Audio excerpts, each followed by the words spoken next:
Hello Commanders, Commander Plater here, and welcome to today's live stream. I hope everyone is doing very well. Let's kind of do my little bit of a pre-intro before we get involved full on in the roundtable discussion. So I did have a really nice holiday, everyone will be pleased to know.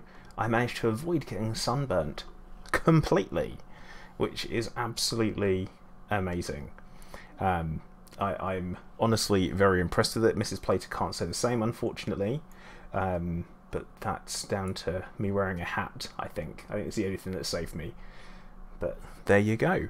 But yeah, I hope everyone's doing very well. So we've got ProRock on there on Twitch, Big Egg Bob, Draven, how you doing? So Wiley Wilson, Hunter, Gary, J26, William, Colin, Happy Shrapnel, Theo, Nightbot, of course, Vortex, Lee, Gypsy, who else we got? Keep going. Nikki, how you doing? Happy Shrapnel, of course there are still things to talk about with Elite Dangerous. It isn't dead. I don't think that's how it works. But yeah, Turgeon, it was 100% impressive that I managed to not cook myself in the sun, because it was rather warm. But right, I'm going to be jumping in and joining the rest of the guys. I'm going to be joined by Down to Earth Astronomy, Spatula, and Yamix this evening. We'll be later on joined by Commander Scorpius. So, one moment and I will jump in there with those guys, and we're going to be talking about the future of Elite Dangerous in 2020. Holy shit, like 3 months ago, I think. Wow, man, yeah. Everyone's been busy, I assume. So, yeah. It's been quite a while. It's certainly been quite a while. It's life, man. It's life. And Elite Dangerous, right? The daily grind. A daily grind. I mean, I don't play every day. Believe it or not. Heresy. I know, it's ridiculous, isn't it? A filthy casual. I mean, I don't know. It depends. If you play for 12 hours a day, then are you a casual if you take a day off after? Should we do intro though?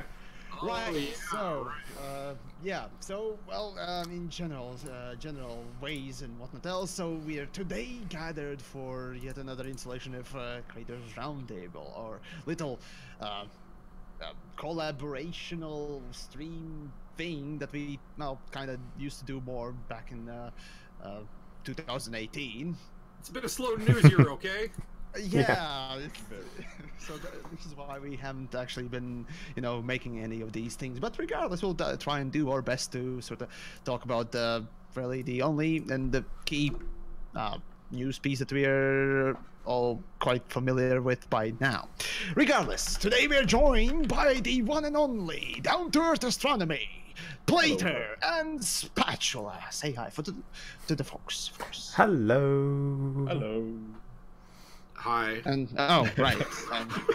And yes, those that don't know, I am Yamix, or known as that cunt.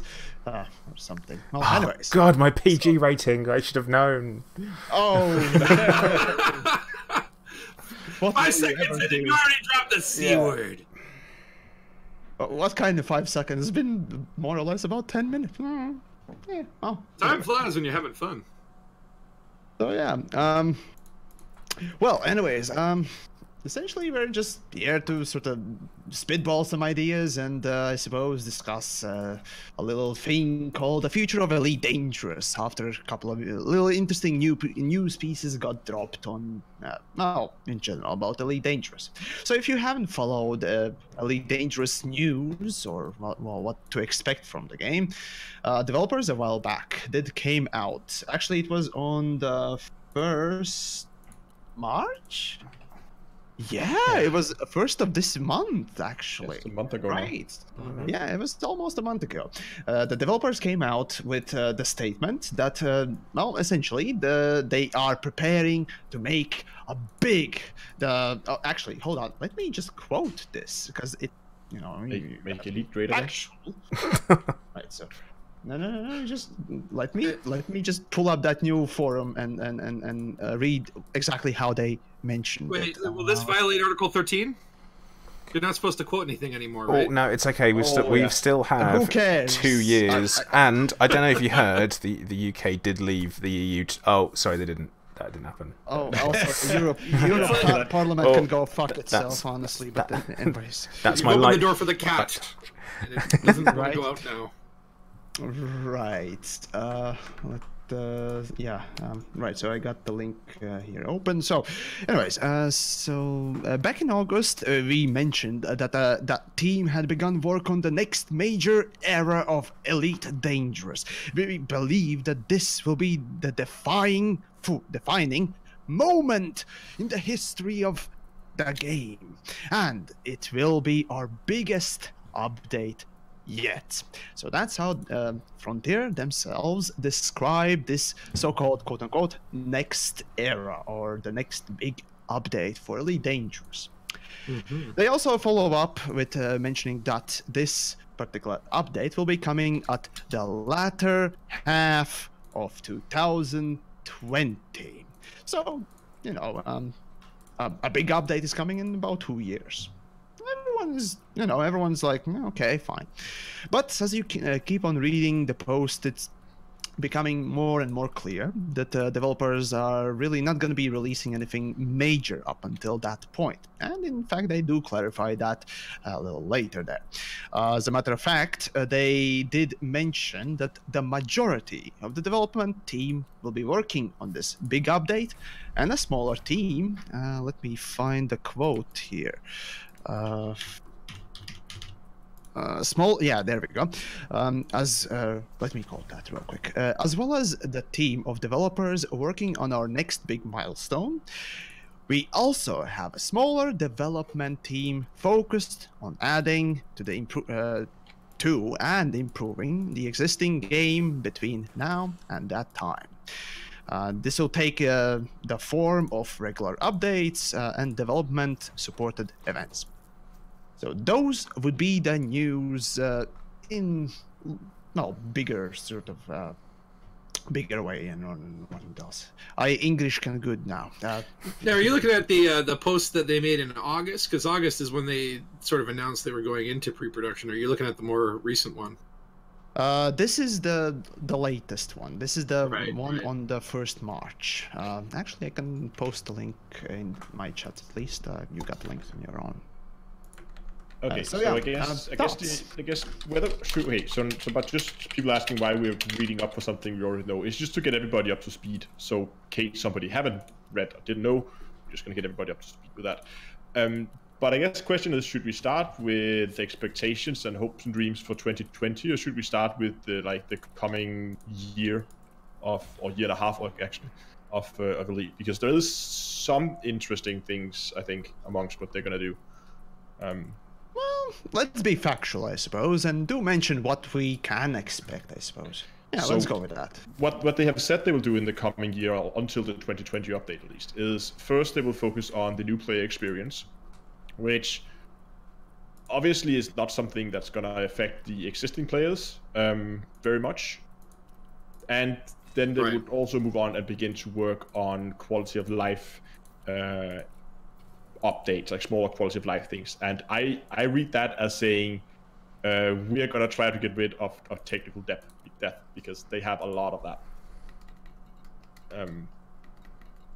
Those who don't know, technical debt essentially is accumulated bad script issues and little, details that basically are introduced in the code and the game or software piece over time due to lack of time to actually do it correctly. It's one of those, this we do for now, we will fix this or do it properly later, and that later just never happened.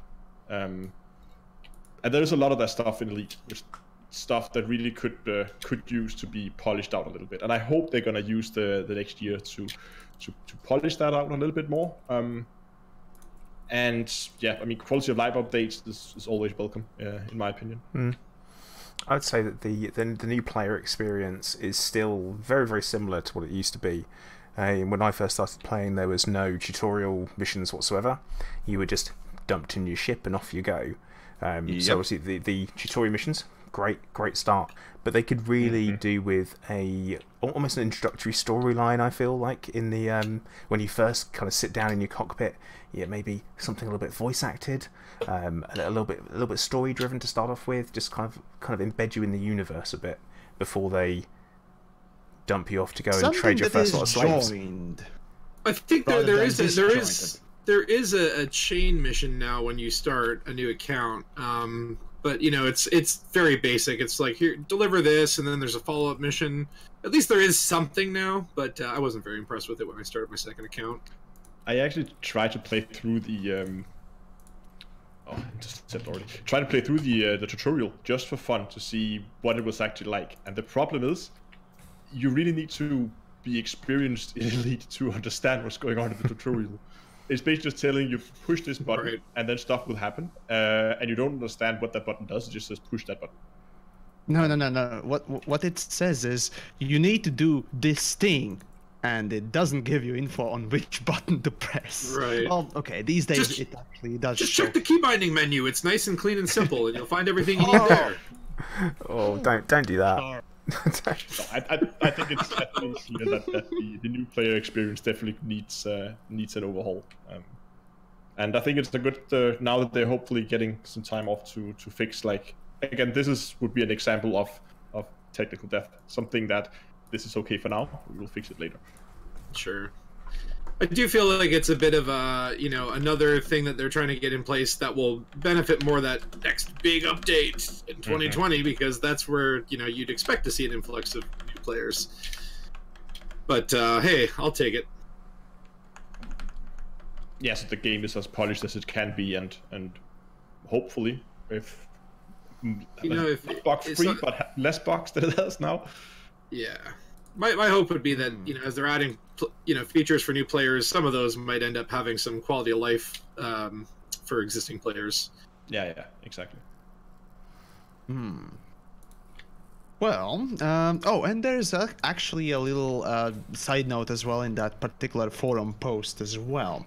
When it comes down to Elite Dangerous and, the future of it, they did mention that following updates, which they did mention, would be coming out in about once every 3 to 4 months. So regularly you can expect some sort of a, update or refresh of the game or something being added, so that, it doesn't feel like completely a maintenance phase, and we'll return to that later. But they did mention in that forum post that these updates won't be to the level of even beyond.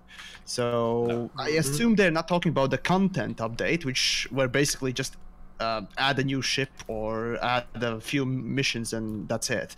I assume those will be probably bigger than ones, but the level of beyond chapter 1 or 4, that huge of an update you can expect not there to be in the next following months to come. Well, from what I understand is they spent a lot of beyond implementing tools that would allow them to change station states without having to reset the whole server, to be able to kind of do events or have more event tools to be able to do little events throughout the year. So I assume that's what they're going to focus on, is creating some in-game events, or this station is under attack, or community goals, basically. That's actually one of the other points that I think that's going to be interesting for the coming period up till the 2020 update. It seems like they're going away from community goals completely, at least in their current form, and they're going to do something that's a lot more what they call development driven. I can't remember the exact way the wording. They named them development supported events. Yeah, exactly. That was the wording. So like the Gnosis? Yeah, that's God. Oh, sorry. Yemek said the C word, but I did say the G word. Yeah. I'm sorry. Yeah. Oh, gods. Right. Those that don't know, Genosis essentially was the massive shitfest where developers basically,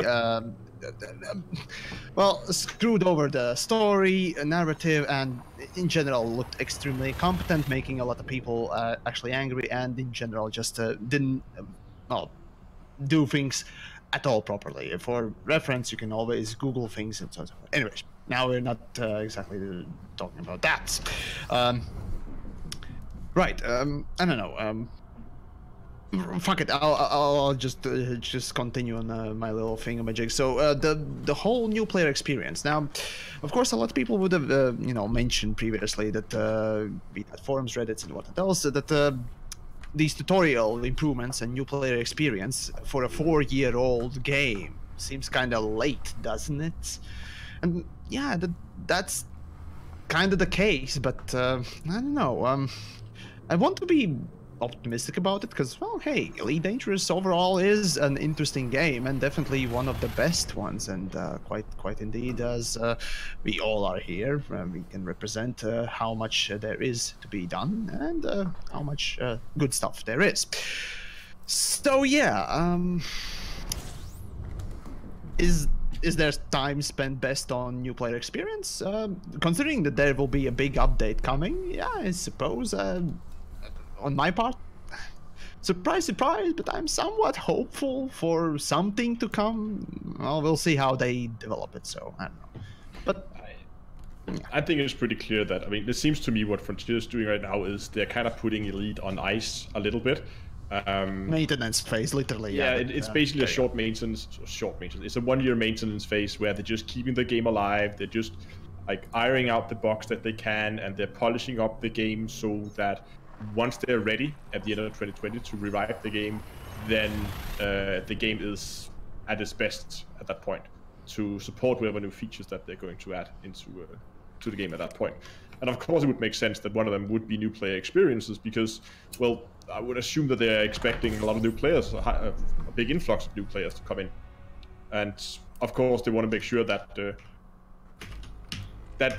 new players have an as easy time to get into the game as possible, because as it is right now, Elite is not an easy game to get into. No, definitely it's not. It needs help. I'd be happy for some really nice intro tutorial, something like from Warframe. Never mind me, but something that would make people at least understand what the galaxy is about, introduce things, factions, powers. I mean, little things that would perhaps make a player intrigued about the game. Its story, its start him off with an anaconda. $1 billion in the bank. Go nuts! But this is only going to last a week before the feds come and take it all away. You could pick it up at Hot and Orbital. No. Yes. Oh, no, don't. Yes. You can't say stuff like that because people will hear you and people will believe you. Free anaconda and hot and never mind me. No. So just to talk about the things that Frontier don't like us to talk about, I don't know if you recall back at the 3.3 launch, there was some video clips leaked or data mined of animated commanders giving. It looks like a mission instruction to me, where they had like commander avatars that were fully animated and voiced. At least part of them was fully voiced. Yeah. I'll look up the link real quick then. Yeah. I'm pretty sure that is gonna be what we're gonna see as the new player experience. I would love if that could be part of a more general mission overhaul, but I think the new player experience, we're gonna see those videos being part of that.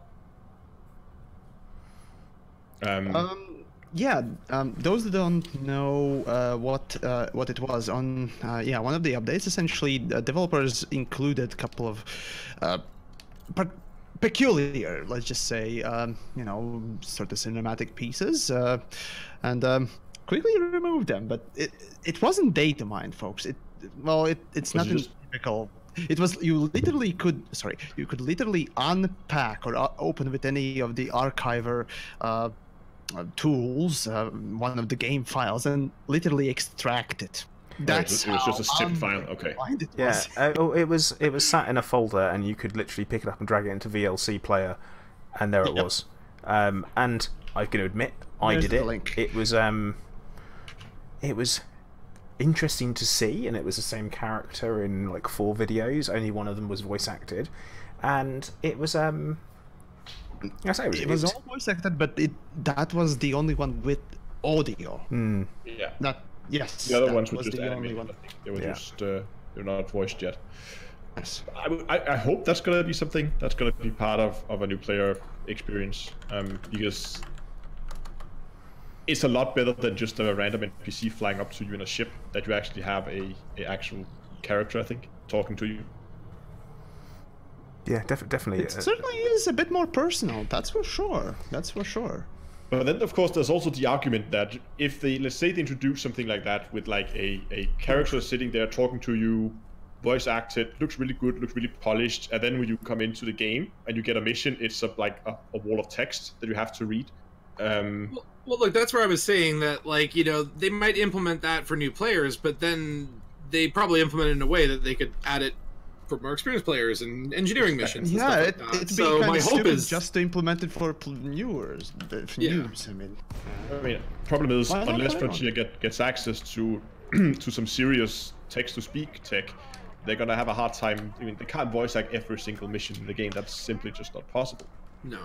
The thing is, if you have actually played around with Gmod a little bit, you'd probably notice that there are some mods, or there have been mods in the past. In fact, Half-Life 2 did use something relatively close to, you know, a rough animator of voice tracks. So essentially, you would have any sort of a, no, I think it was Wave formats audio, and you would just toss it in the Gmod, or I think it was Half-Life or what it else, and it would roughly animate it according to, you know, peaks and what it else. So, Okay. considering that today, you know, it's more than 15, or actually it is 15 years after Half-Life 2. That sort of a tech should be more advanced and perhaps even more distributed between companies. So it is all possible. I'm pretty sure the tech is there. I mean, I haven't seen Frontier use it in any of their titles. Ah, yet. yes. But it would be, I mean, I would love if they would do that. Of course, I don't hope we have to sit and watch a even 5-second video every time we accept a mission, because Yes, that's gonna get that, real quick. But having the option to go in and say, like, imagine that if every mission had like a mission briefing, you could click that, and that would be an animated character, maybe just reading the mission out loud. But it would at least, I think, help out players a lot in the early game, and I would definitely see that some players would enjoy that. It reminds me of like my experiences with like Wing Commander back in the day. Get that like full motion cinematic mission brief, get all hyped up. I think it would add a lot to the gameplay. Mm-hmm. Even if they just did, you know, simple talking heads. Yeah. Yeah, and also the option. Sorry. Or yeah, sorry. Go. I was going to say that the option to be able to skip them as well. I'm all for, and this is something I think Frontier are actually quite good at. Is they're very good at adding things that don't take away from what's already there. So that they, especially like the new mining, they've put it in. Right. It's new mining, but it doesn't take away the old one. It's But what still about there. Volleyboom? What? What? Remember the good old Volleyboom money making way? Oh yeah, them. Yes. That. But okay, yeah. that was broken thing, obviously. So just saying. Anyway. Sorry. I mean, there's plenty of examples of that, but now Frontier have put in the new mining, and it is very. It is the most profitable thing in the game right now. Yeah, there's no reason to do missions, which is a shame. That's true. That is true, yeah. And you can then argue, I mean, they still have the old mining system, but I personally haven't been out with a normal mining laser in since the 3, and I don't know of anybody else who has. Maybe some of the people on Distant World 2 might have one for. There are weirdos. You realize that there are weirdos. It's still one of the quickest ways to unlock Celine Jean, and I think that's probably what people use it for. That is true, yes. Yeah. Yeah. But that's actually a fun thing, because the engineers is clearly like an extended tutorial that introduces you to different aspects of the game. But if Celine That'd be Jean awesome. That'd be awesome, yeah. But they are now, if you look at the way they work, they are basically an extended tutorial. I mean, as you unlock them, you are quote-unquote forced into playing different aspects of the game. Engineers. Yeah, that is kind of a true. Well, statement there that, well, to unlock engineers, you are asked, or, well, forced in a way, to perform certain actions. And that is a smart way of, you know, encouraging or even introducing a player with the different aspects of the game. And indeed, that's how actually, you know, material gathering is well, working, and also how engineering is supposed to be there. You know, you have let's say you want an engineered weapon. As a matter of fact, many engineered weapons require you to at least once land on the planet and, you know, survey it and, you know, go around and try and collect something. That's a way of game design, in a way, to, you know, promote that sort of a gameplay, or at least force you to at least go out of your comfort zone to, you know, do something on the planet. Also making planets kind of non-pointless, because otherwise, without the material gathering, what would there be about planets? Nothing, really. But anyways, that's a different topic. The point I wanted to make was that now, if you see the engineer unlock as an extended tutorial, then it's kind of misrepresenting mining a little bit as it is at the moment. I'm not saying it's a huge issue. I'm just saying that it is, because it's introducing mining as go up to a rock and shoot it with a laser, which can be fun. I find it very relaxing, but that's not what mining is in League today. So it's just yeah. It's kind of a relic left over almost, isn't it? That's kind of, you've got the mining lasers as they were that haven't progressed with anything that we're doing now. Kind of what we're being rewarded for is the new gameplay content. And I kind of talk about this quite a bit, that, you know, Frontier want us to play a certain part of the game, so they make it rewarding. New mining, great example. Passenger missions, again, were a very good example. They were, you know, the previous money meta, and then before that you had planetary scan missions, and you kind of got all these things. Every time they've introduced something new, we've been guided towards playing it. But as a new player, there are aspects where you just jump straight to that new thing that you're being encouraged to play, and you don't go back and you do any of the old stuff. So you don't have the same journey as a player through the game. Not personal narrative. Not personal narrative. Oh god, no. Quick question: do you think Frontier is, when new moneymakers or hotspots arrive, do you think they're adding those on purpose? I think that they knew that they would come up. I think that it's more and this is something that it's going to be very classic, because they don't play the game in quantities that we do. The same thing that, you know, they might do like half an hour playing the game, that's great, but we, because of who we are, and we know we have jobs, lives, families that we might want to spend time with, we do the thing that will always be the path of least resistance. So if someone says to you, you can make 100 mil an hour doing this, or you can make 5 doing this, well, what are you going to do? You're going to look at the two options and go, I think I'll go for the one that's going to get me 100. Oh, is the sheer pragmatism. It's obviously the player pragmatism. Of course, yeah, the path of least resistance. Whatever, you know, does the thing that I want to eventually is gonna be used. And after I get what I need, well, then comes sort of the enjoyment phase where you know, actually go out and do whatever you wanted. Yeah. Should we try to go back on the like developer supported events? There we go. Yes. Yeah. There we go. Yeah. Stupid name. It's extremely stupid name. What I hope it is they would do. I would love to see. You remember that bonus weekend they had, like way back in the day. And for those of you who weren't around back then, I don't know, was that a year ago? It's a long time ago now. It was a while. Yeah, it was a while ago. There was a weekend where Frontier introduced or did something they called a bonus weekend, and basically they made up some in-game lore story saying that some faction in Elite or some entity in Elite that were in charge of tax on trading, they were celebrating something, so they were removing trade tax for a week or so. And because of that, all profit from trading was increased over that time period. And there's also engineering benefits. Engineering was also reduced, so you should do less materials to do engineering upgrades, a lot less materials.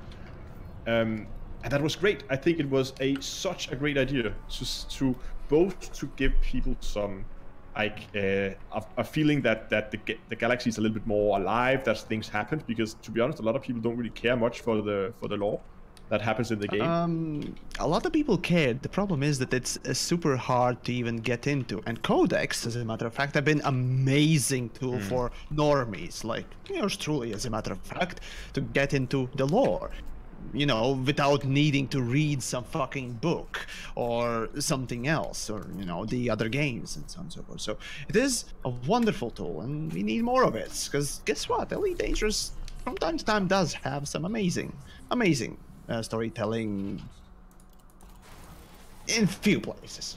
I actually did ask Will about it, if they're ever gonna do something like that again, and he said, well, he didn't say no, and he said that it's something they want to, at least. So they always want to, but yes. Whether or not that's I'm not so sure it will happen. I hope it will, because I actually think it was a really, it also like encouraged people to come in, even if you like, if you burned out of the game a bit because I can't be bothered to go and collect like 100 of this thing to collect or to finish a build, then suddenly there's a bonus weekend where, hey, now I can do this in a lot less time, and then I could kind of help people get over those bumps that they encounter in the game that causes them to burn out. Yeah, and actually we have another creator who's constantly writing within our little chats there, but Turgeon, yes, if you wanted to come along, then come on. Anyways, so yeah, the whole thing about double XP weekends, as a matter of fact, basically that whole, you know, galactical tax or whatnot else, the thing that they did a while back with, you know, reduced amounts or increased pay and so on and so forth. It's a typical double XP weekend, you know, sort of a thing, and I'm honestly surprised that Frontier, or at least their game designers in their infinite wisdom, never really considered such events. Because honestly, PlanetSide 2, and again I'm going back to the good old dead horse of mine, PlanetSide 2 started doing double XP weekends on a relatively consistent basis, once a month or so, I think. And honestly, that encourages, first of all, people to come and play the game for a little bit, and well, take breaks, I suppose, afterwards, and I suppose not be that burnt out, and every time they return on those double XP weekends, be a bit more, you know, joyful, because you don't need to grind as much, obviously. So there's that also a positive thing, and it's a typical thing that just many games do. I'm just rather surprised that Frontier never really repeated it. So from us, at least from me, you can say, go for it. We need more of it, or at definitely. least in a smarter way done, as Turgid points out. Yeah, I would say like a lot of the other games that I'll play that maybe have a quest system or something, you know, I leave and come back and I can look at my quest book to figure out what I'm doing. But in this sort of, you know, blaze your own trail kind of vibe, sometimes, you know, if I log in after a week, I'm like, what the hell was I doing here? I'm in a beluga in a war zone. What's going on? You know? And having a little bit of a guidance system or some sort of, you know, mission log, or, you know, like being able to save trade routes or something would be nice. So I don't have to spend every time I do log back in figuring out what the hell I was doing. I had a question from chat here, someone asking, what's the point of double XP weekend for those who already triple elite? It's not just like rank. It could also be like mining profit is increased, engineering materials is easier to get, or you need less of them, or maybe the tech brokers would let you have modules for less materials. There's a lot of stuff they could do. It's not just rank. But they actually have done, and now that I think about it, I recall, and this is a long time ago, it was either before or in the very first period of Horizons, so a very long time ago now, there was like now you can suddenly get the, there was before the cutter, so there was the highest ship they had in the Empire was the Clipper. You could now suddenly get the Clipper at a lower rank, so you didn't have to have as a Duke, you need to be some lower rank in order to get access to the Clipper. And just for a brief period, people could go out and buy a Clipper if they wanted to without having the proper rank. I mean, they did that. They did that with the Federation ships as well, didn't they? I think they did. Yeah, with the 3 medium-sized Federation ships, they basically took the rank off for them for one weekend. Core Dynamics were having an overstock sale kind of thing. Yeah, exactly. Yeah, it's like, okay, that's cool. I mean, it's not a bad idea. It's not a bad idea to put stuff like that in. because that's what other games do. You know, they do have events. In particular, I'm playing Star Wars: The Old Republic at the moment, and they have Life Day at Christmas. And you know, you get a bunch of I know. But it is something. That's canon. Yeah, it is. But it's something that's been put in, and they've actually stuck with it. And it's full on canon now, and there's no harm in that. There is very much no harm in putting something in that's going to encourage people to play your game. It looks good on numbers. It always attracts new people because it puts it towards the front of whatever algorithms there are out there. And that can't be a bad thing as a developer, to see more people to see your game and more people to play your game. And it encourages people who may have put the game aside for a bit to say, okay, I'm gonna go back in and give it a go again. Exactly. Better watch out. They'll put Raxla in the game for a weekend.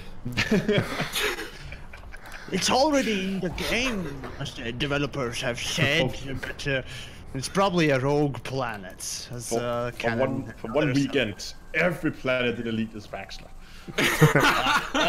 Raxla's everywhere. If it's been in since the beginning, it's going to be in discover space. Things so we can move on with the fucking plot. Come on. Raxla is a flyable planet. You get a Raxla. Everybody gets a Raxla. Instead of Hydras, we get Raxlas. Yes.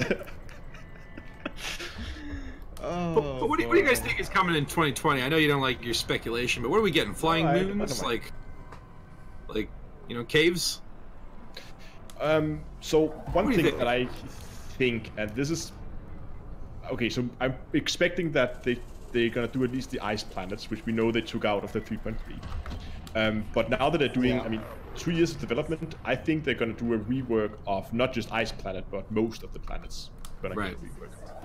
I think that's reasonable to expect. I think that's pretty sure that's of course. I hope at least that they're going to do that. Fleet carriers, most likely.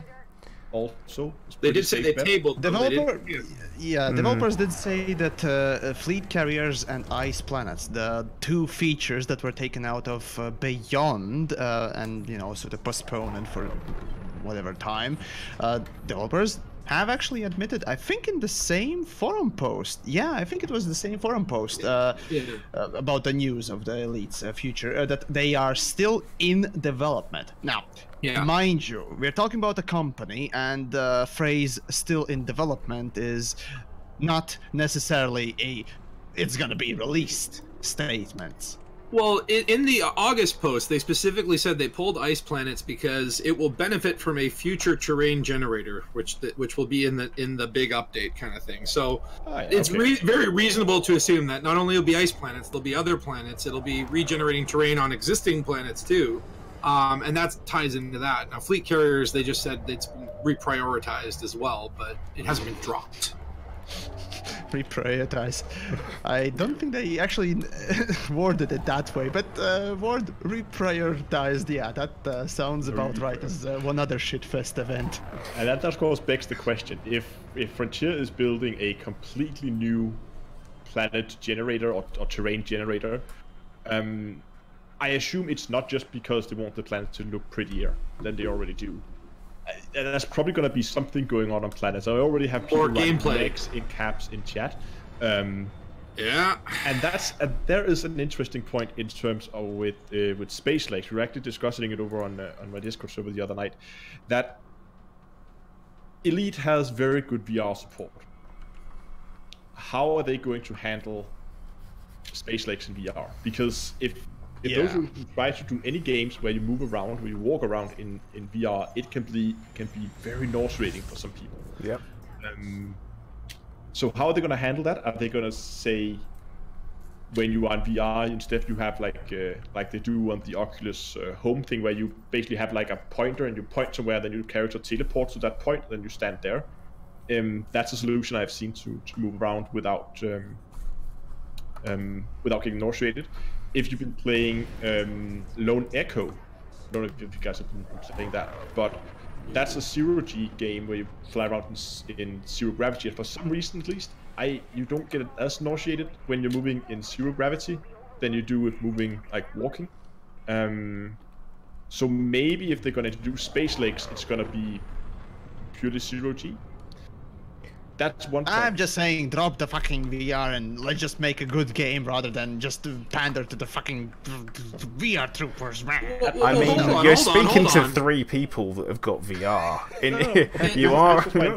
was my next point was that I was playing around with the FSS scanner in VR. I don't know if any of you guys have done that. Ugh. Yeah.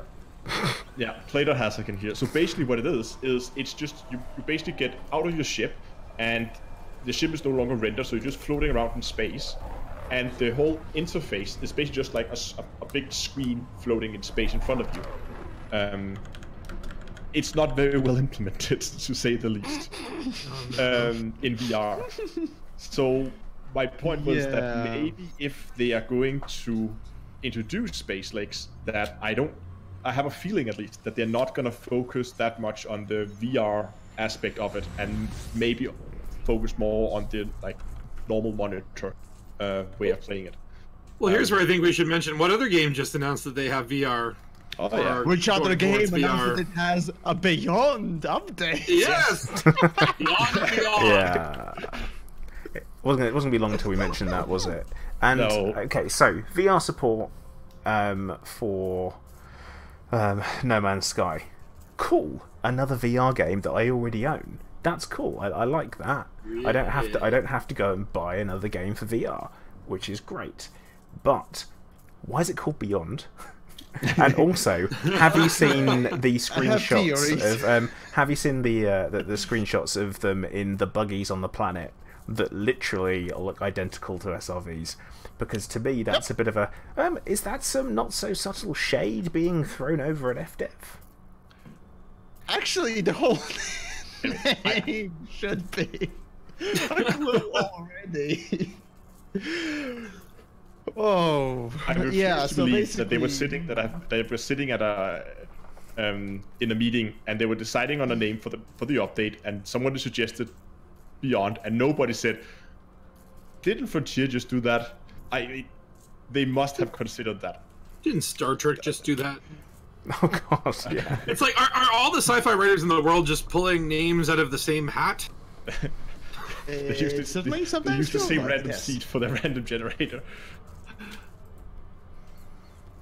Yeah, it's Maybe. So Right, here's my point on No Man's Sky.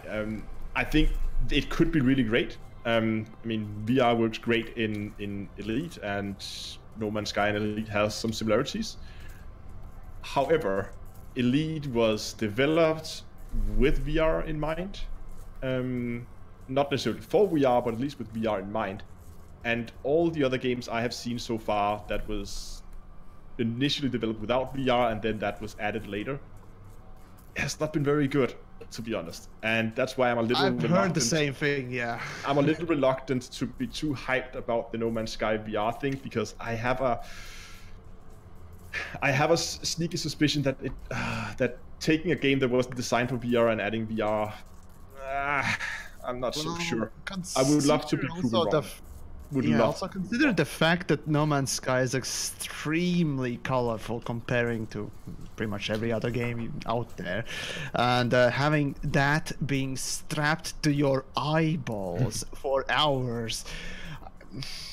I like colorful things, but I can imagine migraines being basically a common issue. I mean, some of my favourite games in VR are ones where they are so colourful and so removed from reality that you don't have the jarring kind of, it's almost realistic, but then it's not quite.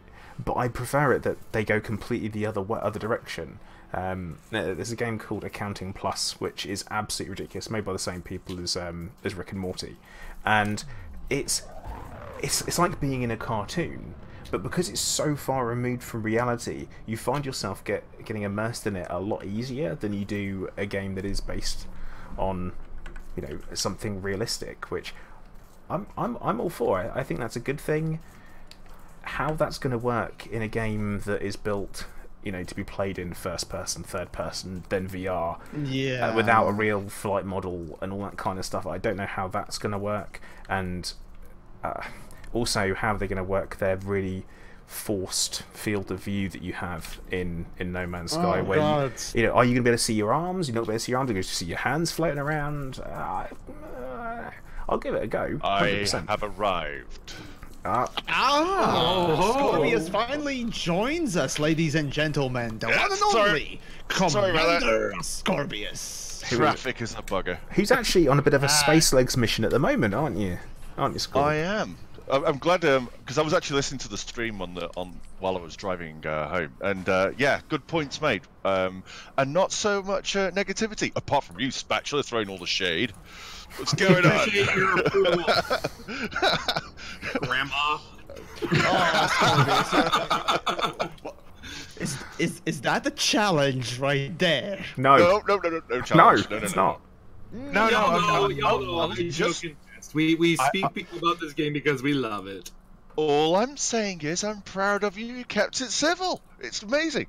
Anyway, yeah, I've been on. Give me 10 minutes. Yeah, I've been on a bit of a Space Legs bender this week. I've been going through all the different games that have got a Space Legs implementation, apart from one, and I'll tell you a little bit why. So I played X4 Foundations this week and played Hellion and No Man's Sky, and last night I gave Star Citizen the briefest of touches after it finally installed a 32 gigabyte update. But you know, because I wanted to take a look at how hard would it be to do Space Legs to the very high bar that we have to admit we have set for Elite Dangerous. Mm-hmm. It is an incredibly high bar that the developers have to work really, really hard to get to for themselves as well as for us. And you're right about that there's a rod for their own back when it comes to VR, when it comes down to Space Legs as well, down to Earth. You were absolutely bang on with that. I've been thinking about that a lot. How are they going to do it? And no, Yamix, they cannot take VR out of it. They When cannot. you said that, I nearly know. rammed my car off the road when you said that. Gotta get home and correct him. Right. Just for the VR troopers out there. First of all, see, Yamix finds VR to be a gimmick. Now, is it a good gimmick or not? It's really not of the point here. See, what Yamix wants to see is a good game, a full game, and something that works. Just works. The thing is, as VR goes, I realize it can be very interesting and so on and so forth, even though I myself cannot enjoy it or don't enjoy it, whichever comes first, really. Thing is, unfortunately, I'm a pragmatist, right? So, I much rather see a portion basically being cut off and, everything else being improved because of that restriction or rather requirement. But Elite Dangerous, of course, has VR and it won't change. So the question is, how will they implement the whole, well, as we said, potential Space Legs if they actually do so, and how will that move on in the future? There are many ways, and the thing is, the bottom line for me is always with games, and as this, just make a good game and do your best, and just don't go overboard and make another multi-crew. And don't make who's aware of Egosoft, the guys who made X4? Yeah. Quite a bit. Right, so last year Egosoft put out this trailer for their new game, X4 Foundations, and it looked amazing. It was like, you can walk I around. need to see that, yes. There's aliens, there's the ships look fantastic, the backgrounds, the stars, the planets. It's a pretty game. Unfortunately, I don't think the team is very big at Egosoft, and they have about 30 people. As wait, was it 30 or 20? The last I asked them not a on lot. launch, it was around there. Yeah. Yeah. It's a very small team. And you can tell that there are aspects of the game that were they could use the designer's touch. Yeah, the UI. Oh, you know, I didn't say. I'll make no bones about it. The UI needs love. It does need love. The rest of the game is let down by certain aspects needing more polish. But I've been thinking about this. Like maybe the trailer. For people like me who are like, oh yeah, this looks like a great space game. I'll get to fly spaceships, lots of combat. It's actually, it's not a spaceship game and SpaceX game with management attached to it. It's a management game with spaceships attached to it. So I think it's actually focused on the people who want to do this empire building and making money, That's setting its main key. That it is indeed. It's its main key. That's its shtick. Yeah, but so that's the thing. But when XP on the Frontier was first released, it wasn't all about that. It was all about you were introduced gradually into the concept of the universe, and you were immediately greeted by a Talardi character who gives you a shield and gives you some money because he sees like, oh well, this guy is like lost in the woods here, but we recognize his species, oddly enough. And then so you make money in the game, and that was more the original Elite kind of style. And then X2 came out, X3, and it got more and more managery, empire buildy, and stuff like that. So, but I guess the point I'm getting to is they've added lots and lots of things that they think are important, including space legs is in X4. You can walk around the stations. In fact, you start out not in your ship. You have to walk up to your ship, similar to Star Citizen. You get in your ship, you get in the chair, similar way. But it looks hammy. It doesn't... If that was done in Elite Dangerous like that, I would be crushed. It would be... it'd be better off without it. Don't do it if it's going to be done to that level. I know the guys at Egosoft are a small team and they've done a blinding job given the resources they've got. But I really hope that... And I think they've been working on that for longer than 18 months. Like, as far as I remember, as I asked when the project was started for X4, that was actually one of the questions I actually sent them back in the day when they released the thing. As far as I understand, I need to go and check it back, but it was right after the X afterbirth or rebirth, whatever you call it. I know it's called, but I know what it is. Apparently. So yeah, there you go. I played the X Rebirth VR, and I was going to do a review on it, but I don't like doing if something's really negative. If I can't find anything good to say about something, I won't do the damn video. So, I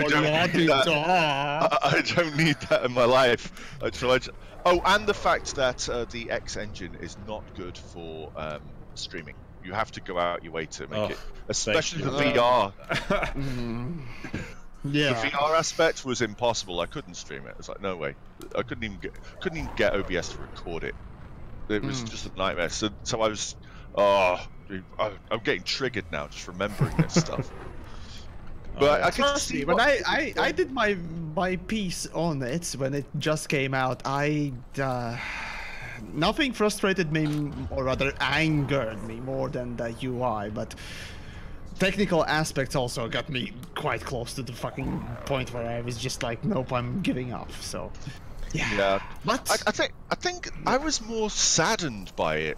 Like there was some bits that with a bit, maybe if they had some more money and some more guys, that you wouldn't have ships flying around stations while you're docked, doing blind 90-degree turns and then flying up at and they're just all clustered together. It's like nobody would do that.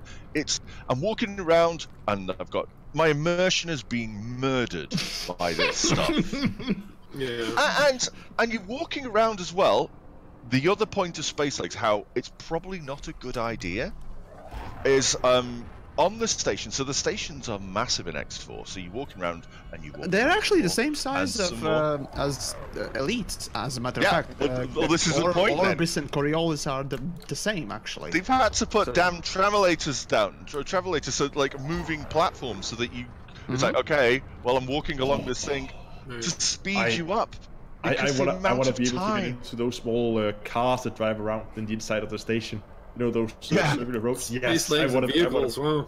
Yeah, so what you're saying there is let me drive my SRV around inside the station and get to a place. I don't want to walk.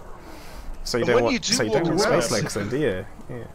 I don't think it would be, apart from doing EVAs to fix your ship outside, walking around inside your ship and going to various, like, I want to go to the bathroom, haha, there's a toilet. I want to go to my bed, I want to go and prepare some, I don't know, fix my reactor, do some hands-on engineering myself. I want to improve this ship a little bit because I've got some skills in the old engineering and some materials in my pocket. See, that could work. Could Yeah. see your engines look different when they were engineered, or Yeah.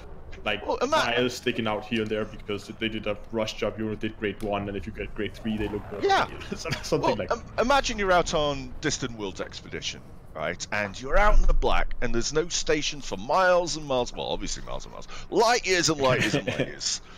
And all of your friends, they did that one extra step on the FSD, and they're jumping much further than you can. And you're like, oh, wouldn't it be nice? I've got the materials. I've been down to a planet. I've got the things. Wouldn't it be nice if I could get a spanner, do it myself, or do something? Harry, no, you're not jumping up and The down. game considers you to be a fucking spanner. Well, it certainly considers me to be a spanner, that's true. But wouldn't that be great? Get out your seat, go into the engine room. You've just taken a ton of damage from somebody, like a Thargoid, and your reactor is melting. Your ship is gonna go bang. So you have to get the can, you know, like the limpets with that squidgy stuff that comes out. It's amazing for doing repairs on mega ships and stuff. You get a can of that and you spray it on there, and it stops the leak. So suddenly you're not being battered by hard radiation. Little things like that, fixing your life support because either you didn't pack a maintenance module, or that's broken. So, things like that. You get out your ship. The damage is outside. Okay, well I'm going to get into I've already got my Remlock suit, so out I go, out the airlock. Point is, if they add space legs, regardless of what they do, they need to add something else other than just walking around, because otherwise people are going to walk around for a week, 2 weeks, and say, look at this, it looks pretty, it's awesome, and then they're going to get their ass back in the commander seat and never leave it again, and then they spend a lot of time doing something for nothing. Like, I don't know if you guys would remember Captain's Quarters in EVE Online. Yes, I do. Yeah. Oh yeah, so EVE Online, they were trying to introduce basically space legs, where they would allow people to walk around the stations. And they ended up only introducing like a small quarter for where like you couldn't walk together with other players. It was just your own private quarters that were introduced first, and there was nothing you could do in there that you couldn't do from your ship seat. And anybody ended up not using it. They had now removed it from the game. Yeah, it's gone. It's I think essentially a vanity thing, obviously, and well, they had bigger plans for it though. Yeah, they had bigger plans. Massive plans. I recall seeing them seeing videos of them showing almost fully done interior, and they had made for the time an amazing lighting model. Oh yeah, the rendering engine that they had for the characters was amazing. The sheer definition of the character heads that they had at the time, no one had done that. Exactly. And no one had also. This was before Bethesda was selling horse armor at however much. Really? Yeah, $20 a Wow, pop. that's old. That's old. But it's old. This was old. This is I can't remember exactly when.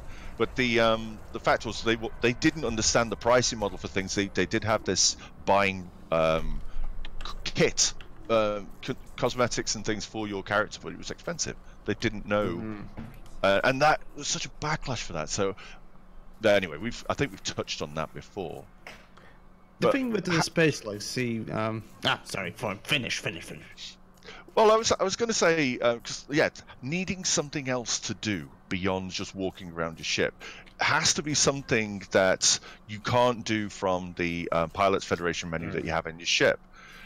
And X4 does something along those lines. You can do all of the trading from your ship's console. You can go, I want to buy this and this, meat steak kahunas and all this good stuff. But if you want to go and buy something else, you have to go and find the guy in his shop, and you can actually buy ship parts, and you can go do this other kind of trading.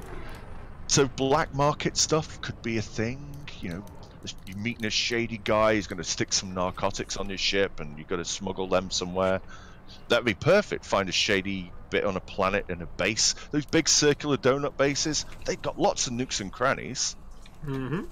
It'd be cool to do stuff like that. I think one of the things that I enjoyed the most in like space legs wise in X4 was there was all these like satellites, broken satellites that you could walk around and repair, and you would basically have to park your ship next to it, go out in the spacesuit, and then run up with a repair beam and begin to fix them. I mean, they could do like missions or some activities that require you to go out into an EVH suit or Remlock, whatever it's called. The thing with SpaceX here is that basically you can compare SpaceX actually exactly to how SRVs are made and the planetary landings thing. The thing is, it's basically just going to be an addition to these things, but in general you can see what developers potentially could do with SpaceX if such a feature were to be actually put in game and so on and so forth. With SpaceX, right? So you'd developers will make sure, and they will make sure that there will be something specific to be done with SpaceX that nothing else will, you know, fit it, so to speak. So you can expect that much. Whether or not this particular gameplay will be, well, beneficial or not is dependent on the implementation, just like SRV and materials are. Materials, as a matter of fact, are, well, materials engineering and so on and so forth are essentially a way of making, you know, planetary landings, well, have a point, essentially. So, well, I guess the question is, why don't planetary landings have a point?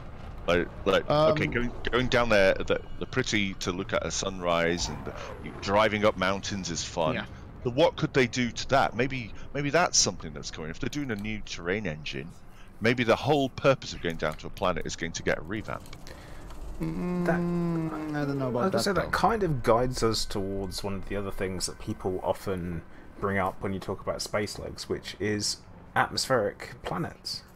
Because that's kind of the I guess the other side of the coin, and a lot of people seem quite polarized about which one they want. When I really want space legs, or I really want atmospheric landings, forget space legs. And atmospheric landings would be cool, as long as there's something more to do than you can do on a planet with no obstruction. Because other than the fact that you're Targoids, Hydras, or actual Targoid models, you know the ones, right? I don't know what you're talking about, mate. Didn't see them 2 years ago. Didn't do anything. No, none of that. The thing with actually atmospherics is that essentially atmospheric landings, well, they could easily be implemented right now in the game, right? They have a terrain generator, and they have planets. Pure and simple, just put in a couple of different, I don't know, textures, and boom, you're done. Oh god! Oh god! Yeah, I know. I'm with Scorb on this one. Yeah. Anyone who uses the word "just" to make a big thing small can go and die in a volcano. I really don't understand why they don't add space legs. They just need to add space legs. Okay. They just need to do. Press the add space legs. Just give me legs. Yeah, sure. See, okay, Ascorbius, I've coded things that I've said, or rather, things have been said to me. Oh, just code this in. I've done it. I know the feeling. And you can go just die in the fire. But let's be honest, we're fucking customers here, and I don't. There goes civility. No, you're right. The thing is, though, people do say, "Can you just do this? Can you just do that?" And it bugs It would be a lazy way of doing it, obviously.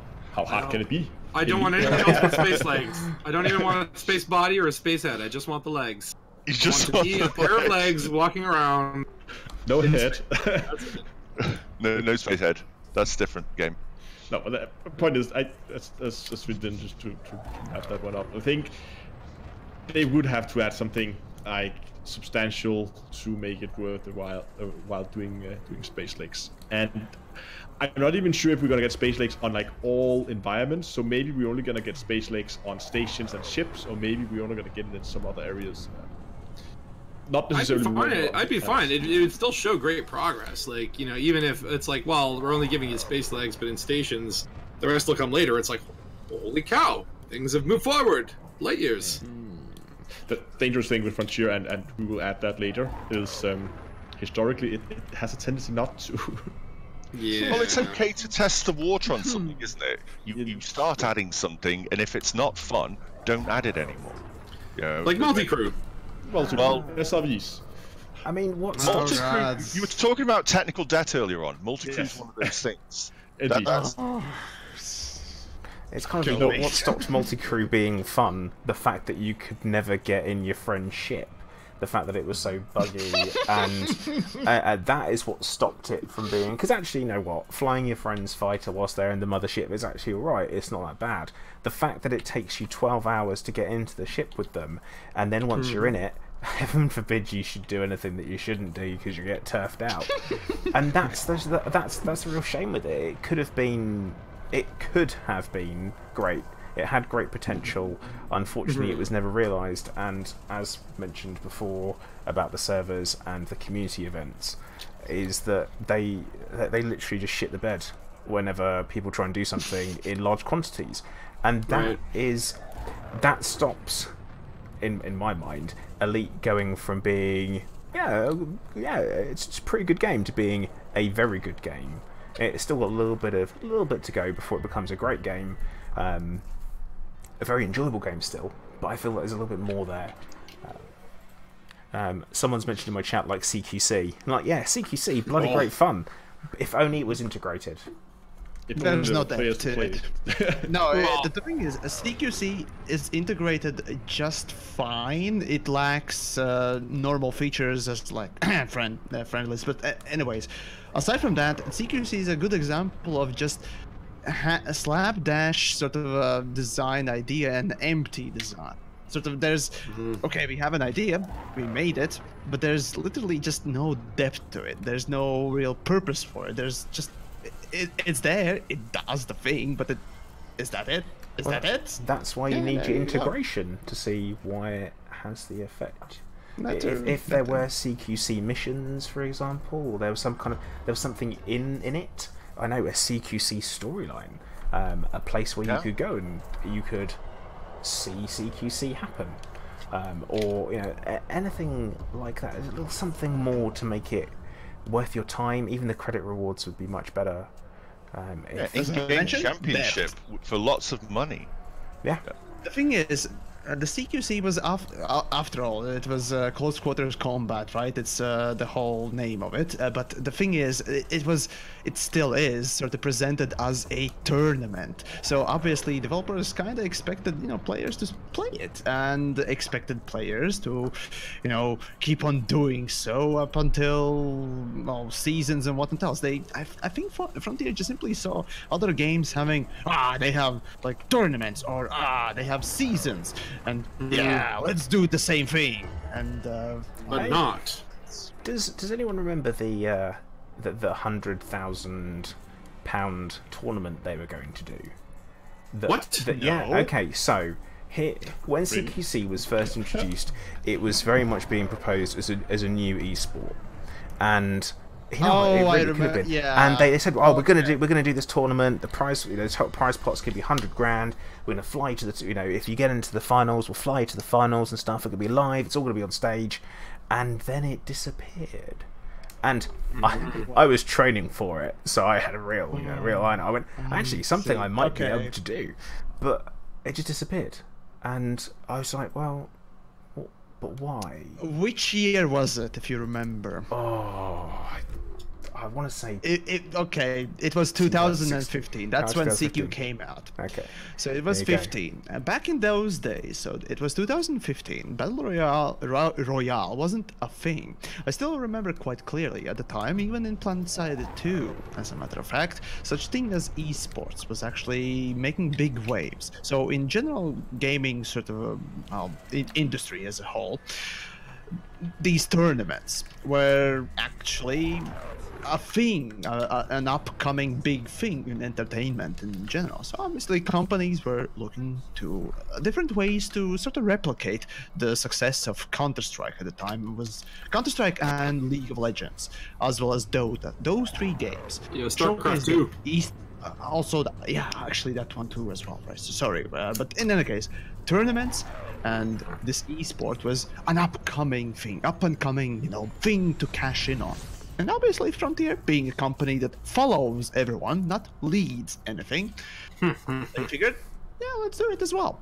Again, so CQC came from basically that sort of a state. Of course, I might be wrong, but at least that's how it looks from the outset. Sorry, you're going to have to qualify that statement that they follow everyone. Where does that come from? How do they follow? Right. Yeah. So the way Frontier Developments follows everyone is, or rather tends to follow. Let's see. Multi-crew would be the attempt at co-op gameplay, but I don't know. It's hard to say where the idea came from. Isn't exactly. Wings co-op gameplay? Wings. I don't know. That's the thing where Wings came in. I don't know. Wings was like 2.2 or something like that. Oh man, that was it was 1. Or 1.3. Yeah, it was 1.2 or 3 or something. Let's see. So, but anyways, as a market sort of follower, right? A great big example of how Frontier actually, rather follows than leads, is the good old Horizons Season Pass. At the time when Horizons came out, yes. That was they literally follow the business practices of bigger, more successful companies there, and that was you're talking about not the only one. Feature comes from the business side of it, obviously. So they figured, okay, so we need to, or rather, we will develop the game. This is going to be, the ongoing thing with Elite Dangerous. So, what is popular at the time with AAA games? It's season passes. Well, everyone's making a season pass and promising content and cashing in money for a promise that there will be something coming in the future. Hey, now play later. And that's where the Horizons Season Pass, mind you, it's still called like that. Did they stop doing that now? It didn't work. It was an experiment. It didn't work. Yeah, it's an experiment, but the same thing goes with if they were CQC following as everybody. well. If they were following everybody in terms of business practices, Elite Dangerous would be full of loot crates because that seemed to be popular. There is a restraint. Obviously, there is a restraint. In terms of they're called materials. Nothing. Shoot a rock, random materials come out. Come on, it's a loot box. Nothing exists like Elite Dangerous. Hang on a minute. Definitely doesn't exist. No, there are similarities in many games, but. Oh, you heard someone. Hello? I'm still here. Still here. Yeah. Okay. You're not dead. That's good. That's good. Where were It's we? the only game with a 1-to-1 size Milky Way that you can fly anywhere. It's the only game that's Space Engine. So what? So what? What do you mean? So what? No, that's part of the game. I understand. Okay, I can definitely admit that Elite Dangerous. That's not a Dangerous. small feat to No, it's not small. Elite Dangerous is a leader in leader, at least in that sandbox generation. It certainly is, and I do admit it freely. That is the parts of one or other two things that essentially Elite Dangerous does that no one else does. But when it comes down to, gameplay features and little things, details, it seems that oftentimes, and I don't mean all the time, right? Oftentimes the business is definitely interfering a bit too much. And CQC, Horizon Season Pass, all those things were, sort of the result of, the business part being basically just dicks and, asking, we need this. Instead of actually making your own game, better and just delivering stuff. Let's just copy. One of the things about being, like, how you know somebody's leading and not following is that they do things and they make mistakes. And then they change their direction. That's how you know. If someone's just following, like if another game was going, oh, right, we're going to follow what Frontier are doing, and they're doing this, so we'll do the same thing. Oh, they're doing that, so we'll do the same thing. And when they stop doing something, we'll stop as well. No man's guy. No man's Frontier are out in front. They're doing something that no one else has done. And they are Oh, cherry-picking elements of business practices and seeing how they go, because they got a business to run. Well, Apart from that, all the companies do, obviously. yeah, they do, and people like EA are doing it totally differently and screwing over the player base. That's one thing you can't accuse Frontier of doing. They might make tactical mistakes, but they don't screw the player base over. Yeah, EA is the leader in failure. Oh, that's a hard one. Hey, hold on. I haven't played Apex Legends, but I hear it's a good game. Just saying. I have, but it's basically just Fortnite. It's another battle royale The game. question that begs to be asked now is, so how are Frontier then going to monetize? Have we seen anything how they're going to monetize the new update? Because they tried season passes. They They didn't said like that. it's going to be paid. Remember, folks? Yeah. It They're is gonna going to be paid. We thing. know that. But so they tried season passes, didn't work. Now they tried a year of free updates and then fueling it by microtransactions. Clearly, since they've gone over and done something else, I assume they didn't like that as well. So is it going to be like here's an expansion, this is what you get. Next expansion will be in a year and a half. I'm guessing it'll be similar to that. It'll be a paid expansion. It'll have a feature that the rest of the game doesn't need, and you either buy into it or you don't. Yeah, exactly. It would have The much like thing is that Horizons, but with a different pricing one. Instead of being promised a lot of stuff to come later on, you could get everything up front, and then that's what it'll you be get. self-contained. And then there'll be another one. there'll be another one, self-contained and you can buy that as well if you want. Yeah, and people who've got the lifetime passes, they get it all anyway. Yes, of course.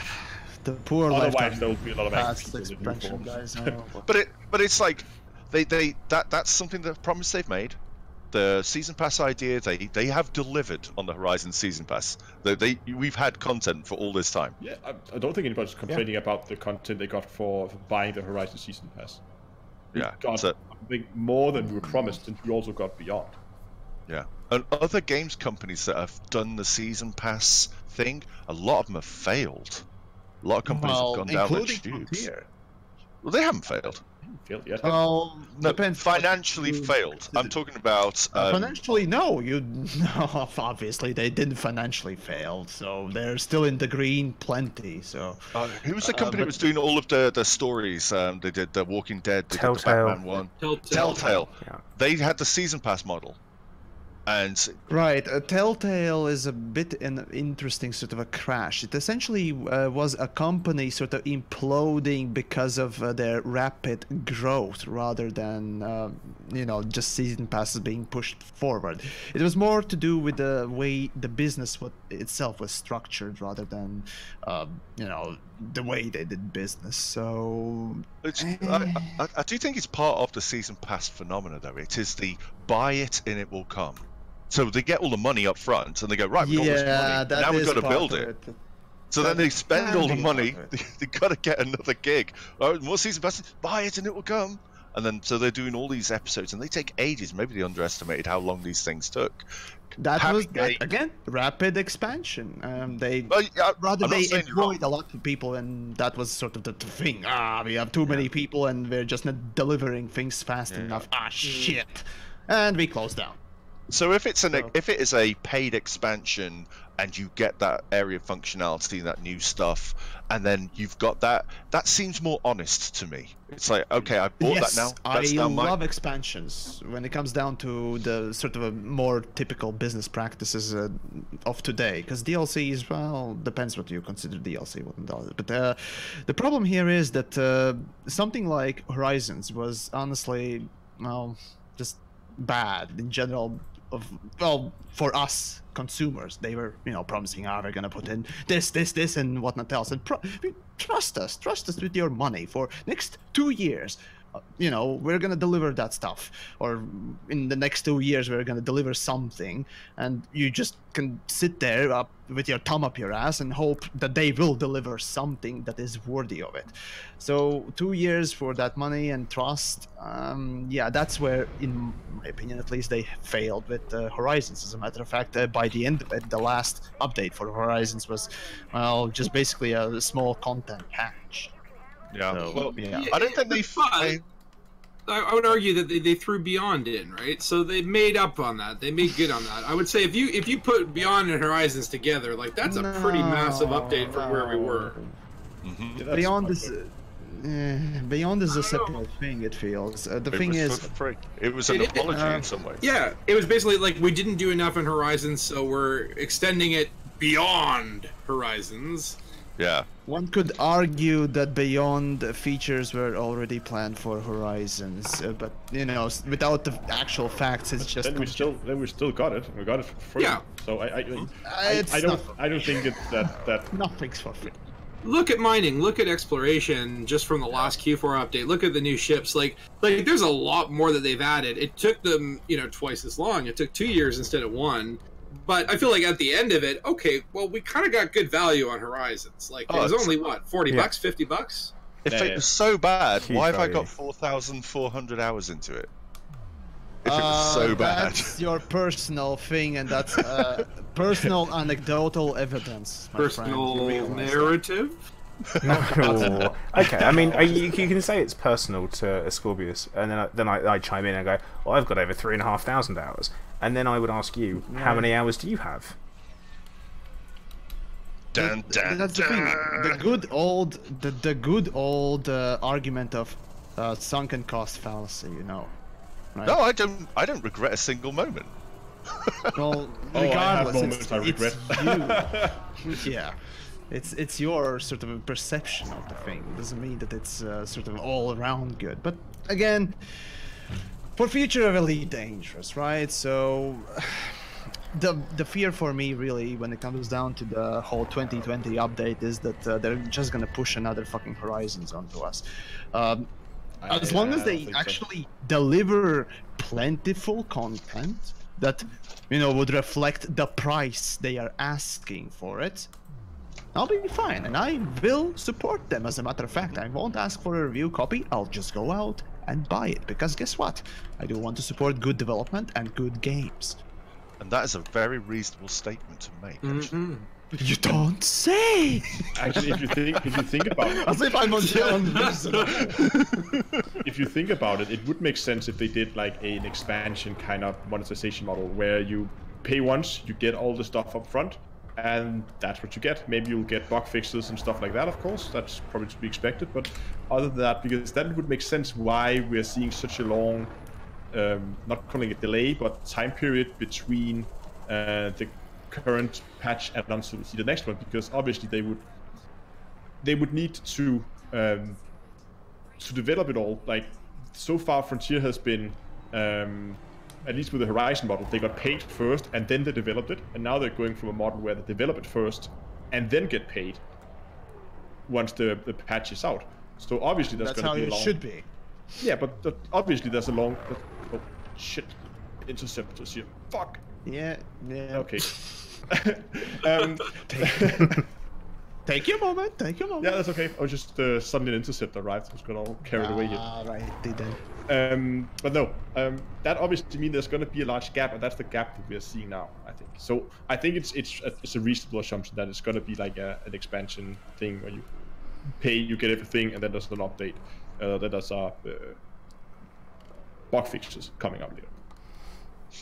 I think with that, I would say something that plays in with in Frontier's favour is that where they have more games, therefore more income, they can take the foot off the pedal a little bit to take stock and actually decide on what they're going to be doing going forward and have that time to concentrate on it.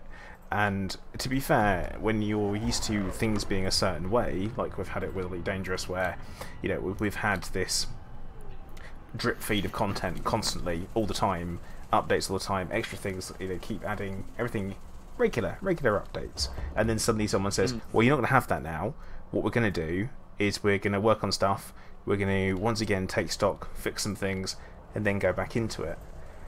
And Beyond, originally how it sounded, at least at the beginning, it was very much okay guys, we're just going to kind of go back, do some quality of life, flesh out things a little bit more, and that's what they did present us, yes. And we actually probably got a little bit more than we were expecting with regards to exploration and mining, because they were complete overhauls of gameplay mechanics.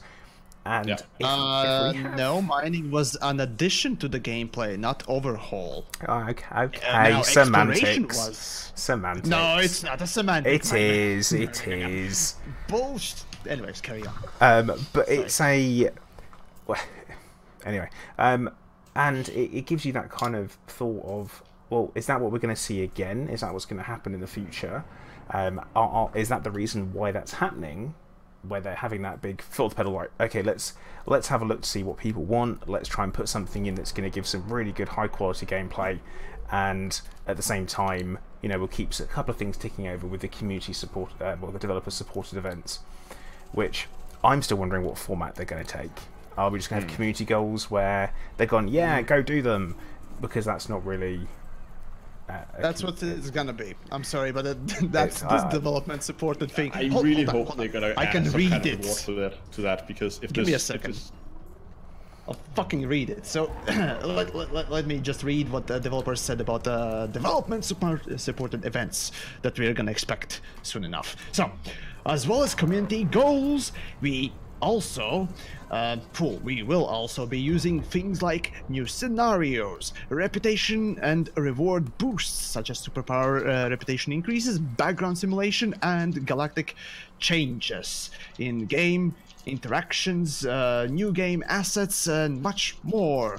Game-wide events, blah blah blah blah blah. Basically, they're gonna be using community goals and scenarios, well, to just do some sort of timed events. More, I suppose. It almost sounds like what we were actually talking about, those bonus weekends, but just instead of being a regular thing, it's going to be a little bit more handheld. Maybe. Yeah.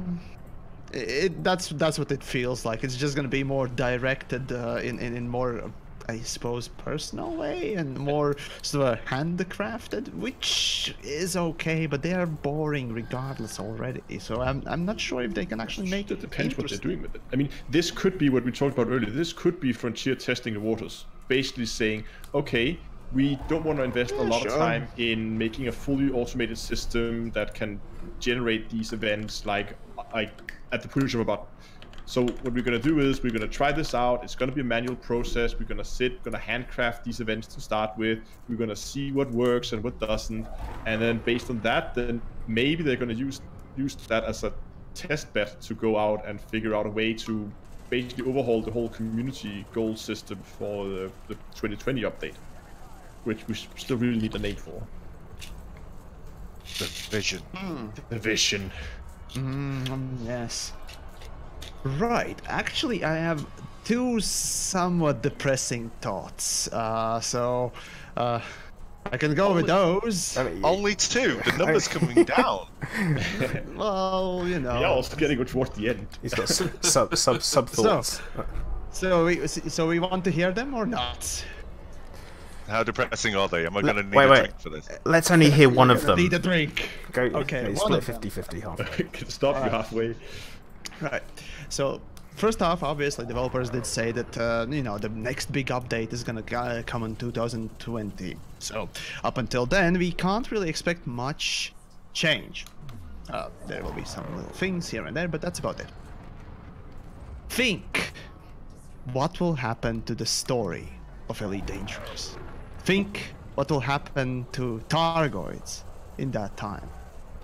Realistically speaking, we most likely won't see any sort of a big change from what we have right now. Targoids attacking some stations, repairing, and that's about it. We won't really see probably any Guardian big advancements, maybe here and there, little things and so on and so forth. And that's the most depressing thing for me for Elite sort of a narrative when it comes down to it. I'm not so sure, Yamas. I'm not so sure the story's It's an going to grind to a assumption. halt. Okay, so here's my take on that. Frontier loves telling stories. They love telling stories.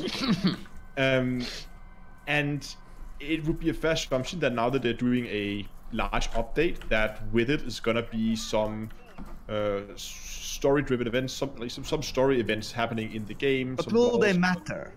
Something will happen in the game, and there's a. Will Aisling Duval get married? That's never gonna happen. Who cares?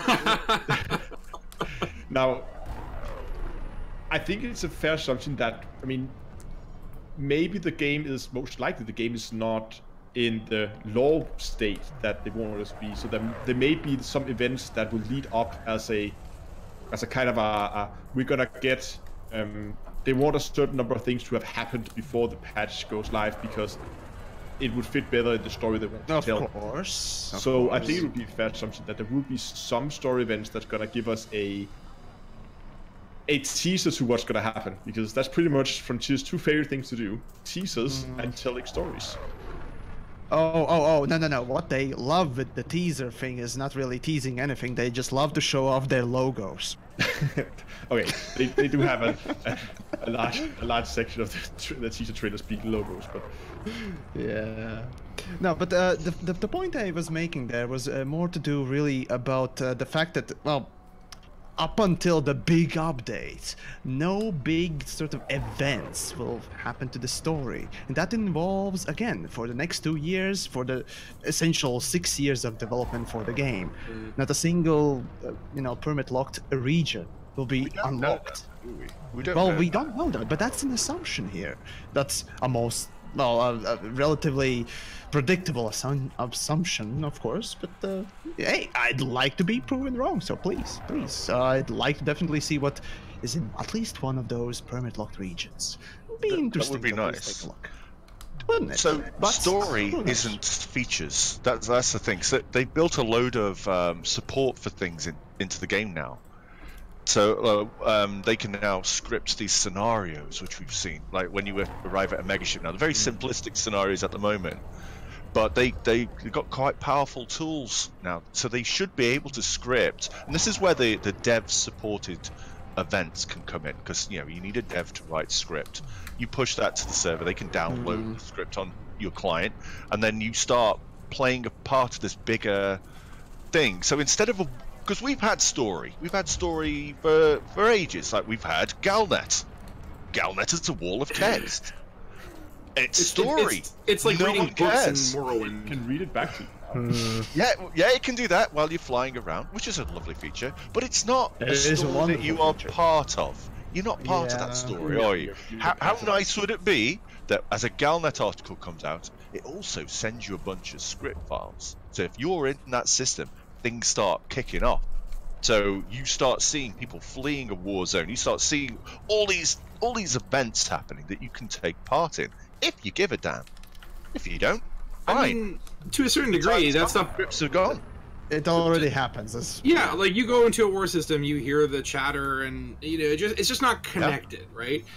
But it they need can to be. connect the lines, and sure, they can be, and do more story and scenario. And I would say, like to me, the most interesting part of the game development was when they were really leading up to the Thargoids, and the barnacles were appearing, and unknown probes, and they had events where follow the clues in the local news, and eventually the red fish is being delivered by the blue asp or whatever, right? And that kind of stuff at least kind of kept me engaged, gave me a reason to jump in every week. And that kind of stuff has just kind of fallen off. It became just a year of community goals for trading and bounty hunting. Yeah, and that upset a lot of people.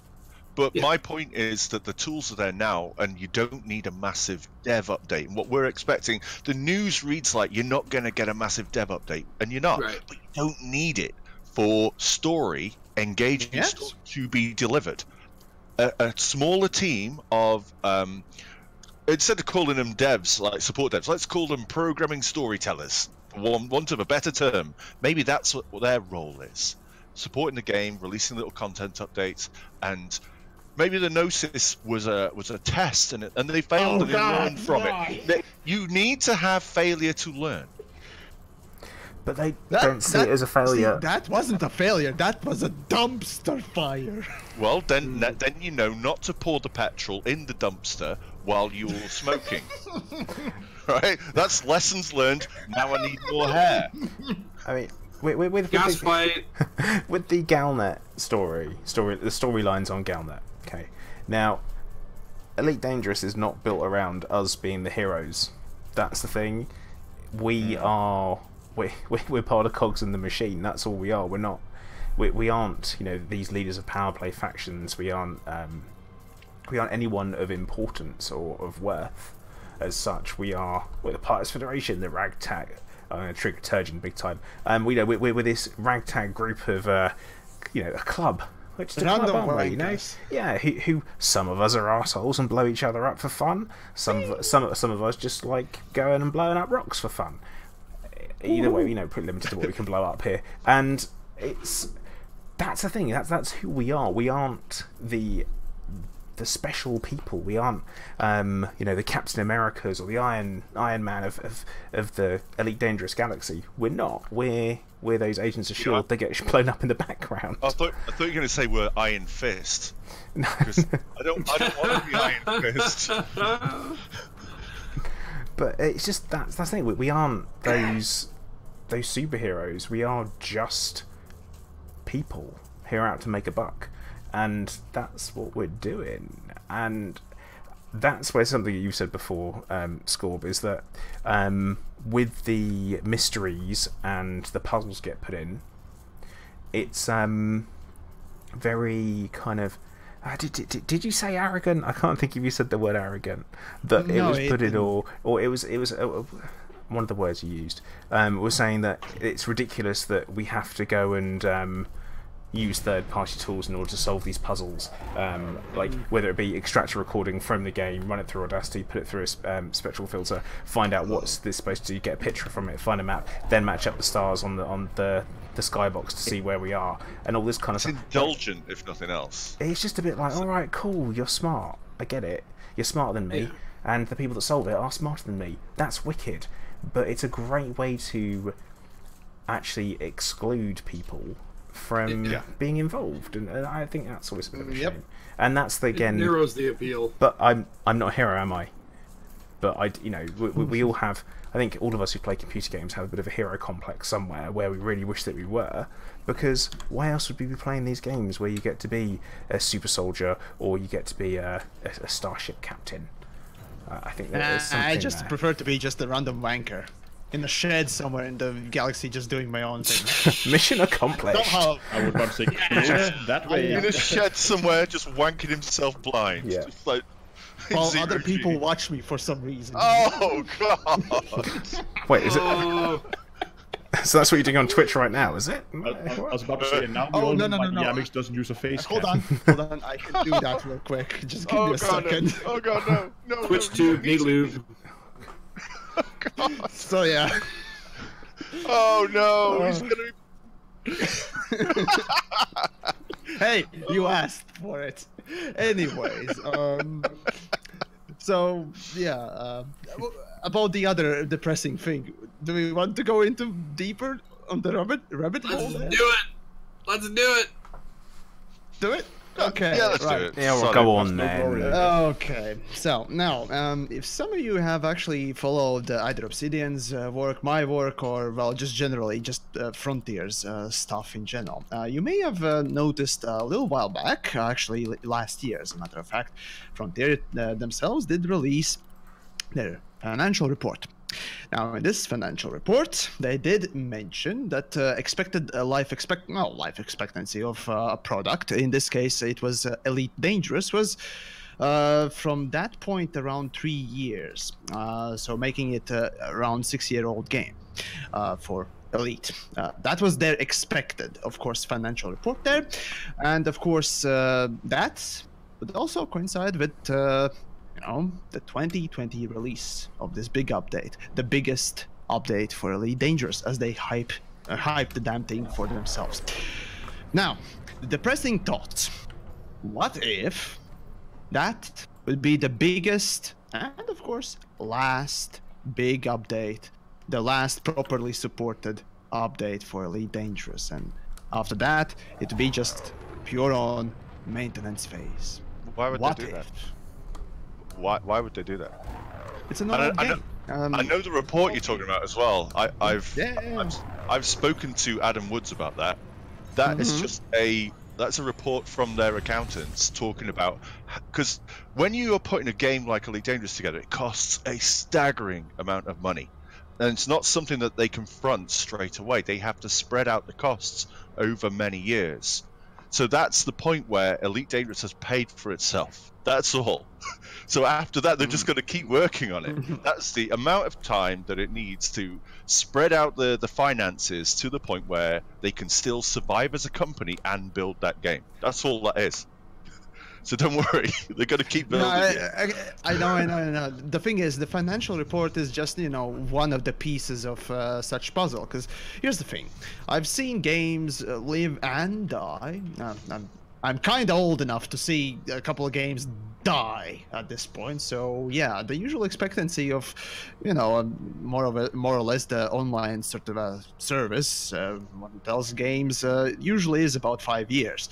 After which, depending on the popularity of the game, it either goes into maintenance and, you know, basically just stays open and really doesn't receive any sort of update proper, aside from maybe a fix or two or here or there. That's a successful game. It gets an update, it gets, you know, updated and, you know, improved, as a matter of fact. There are things like Planet Side, which kind of has outlived itself already. So yeah, in a way, for a long while it was actually in maintenance phase. It kind of peaked a little while back, but regardless, the thing is, the point still stands. What if this big update suddenly is really just the, you know, the last sort of a thing? Okay. That's the depressing thing. I don't want to see myself. Okay. Damn it. To me, that makes absolutely no sense. I mean, if that is in fact what Frontier is doing, they basically have the like financial intelligence of a rock. So they spent. They will keep making money from microtransactions regardless. They spent a whole year polishing the new player experience. They spent from when 3.3 was launched until the next patch, almost 2 years developing like this huge, massive update, and they're really like getting the game ready to pull in a ton of new players. And then they're just gonna go, fine, done, see ya. That is it. Yeah. They just pull in a massive player base, which I believe that update will do. That's why they're polishing the new player experience. They are expecting a ton of new players to come in after that patch. Why they do expect indeed. Why would they abandon a large player base like that when they could still milk it for money if they wanted to? Just in salaries alone, if we just take 100 people of various levels of skill, right? And for the free content that we had last year, because we didn't pay any more for it, that's nearly £1 million. If you were to say that, like, average out, it's 70 grand a head, including national insurance and taxes and things like that. If you were to average that out, that's £700,000. It's like, it's a lot of money. It's a lot of money. So they're not going to waste that money. They've got a plan. They have a plan for this. I have a very hard time seeing Frontier abandoning Elite after the patch. At least not the Elite franchise. Maybe no, they won't abandon franchise, obviously. Obviously not. The thing is that obviously after a big update there always comes some sort of follow-up updates, but you know, they are dwindling regardless. And we, again, just like living creatures and so on and so forth, obviously games die too over time and so on and so forth. And this particular downtrend of, you know, active players is well, it's been there since basically Horizon's first launched and even when the game launched. So obviously it's inevitable when Elite Dangerous is basically, you know, either replaced by another Elite or, well, it kind of dies on itself, so to speak. But yeah, that's the depressing thought I had, and it's just something I definitely don't want to fucking see at all. Because first of all, I didn't want to see those stupid permit-locked areas for once, so please, damn it. And the only thing that will kill it, like Triton. Yes, land on the moon. The player base. That'll be it. I want to land on the moon. I want to land on Lave 2. I want to land on Triton. I want to go to that C sector thing that's permit locked by the, you know, Call 70. You know what I'm talking about. Yeah. Hit 22460. I want to go there. That place from the trailer that we never got to go into. You know, Raxla. Well, we that don't know, too, so. but yeah. Well. But so no, I don't think that the 2020 or Elite. It's not Beyond gonna be the end Horizons. of the game. I mean, gonna as be long the as end. they can pay for servers, it's gonna stay up, and or rather, as long as the microtransactions can pay for the servers, it's gonna be up. So, trust me, it's gonna stay up for many. Also, That's for sure. Frontier don't just have one egg in their basket, do they? They now have enough They have Jurassic money. They got enough money coming in from enough franchises now, and they've got teams dedicated to that. It's not just one dev team. They've got teams dedicated to that. They got they got their own engine guys, so they're not paying licensing for engines. Like, you don't think that they get Unreal Engine for free, do you? But They've it's got their own. way more expensive to upkeep their own engine. It's way more not- expensive. Not Can I ask, really. like, there's 100 people working on Elite. How many people are currently working on No Man's Sky? No idea. Because I know it was a small team to No start. fucking I idea. wonder what it's grown to, because they've been pumping out updates like at an insane rate. Proud of And- them. Tell you, I'm proud of them. They do a Yeah, great me job. too. Definitely Aside phenomenal. from Sean Murray, I'm proud of everyone else. Oh, poor Sean Murray. He was just the unfortunate poster child. That's what he was. No, fuck him. Literally, that's my stance Right, on the. you love him so much that you want to have intercourse with that man. My God, Yamix. Yeah, I don't Sure, think he's Scorpius, evil. sure. I don't think he's evil. There's no reason to hate on the Murray. Oh well. But they're giving all these updates out for free as well on like PlayStation Right. and on PC. No Man's Sky, yeah, every update's been free. Yeah, They've all been well, free. they kind of had to, otherwise they would be looking like fucking pricks asking people to pay more for basically on Oh, the for sure. game. But they've added loads. So, And then yeah. the summertime, we're getting the VR update and massive network multiplayer. So according to what they're saying, and this is what Frontier should have done. They should have done what No Man's Sky did with their announcement. Number one, you're getting massive network multiplayer. Number two, you're getting VR support. Number three, mystery. They've told us that we're getting two things in their call, and the third one is a mystery. We're already hooked. It doesn't matter what the third thing is, it's going to be cool. If Frontier had said, what you're getting, we know you're going to have to wait a little bit for it, but you're getting cities on planets, so you can land on them. Yeah. You're going to get atmospheric entry. They're afraid to commit. They're afraid to commit. If they'd done that, people would be salivating. They'd be like, oh, I can't wait till 2020. That's what I'm saying. We already know Ice Planets is probably very likely going to be there, and so it's like it's not a huge jump in a step for them to just like throw in maybe one more thing that we might not expect that they're pretty sure they can deliver on, and leave the space legs or atmospheric landings or whatever as the mystery item. It's better than saying we'll let you know soon when we'll let you know soon. I don't envy them, because they're damned if they do and damned if they don't. And it could be that they don't know themselves what they're doing yet, because it's like if you're running a big team. No. Okay, no. Hear me out. No, Hear me out. Oh. Hear me out.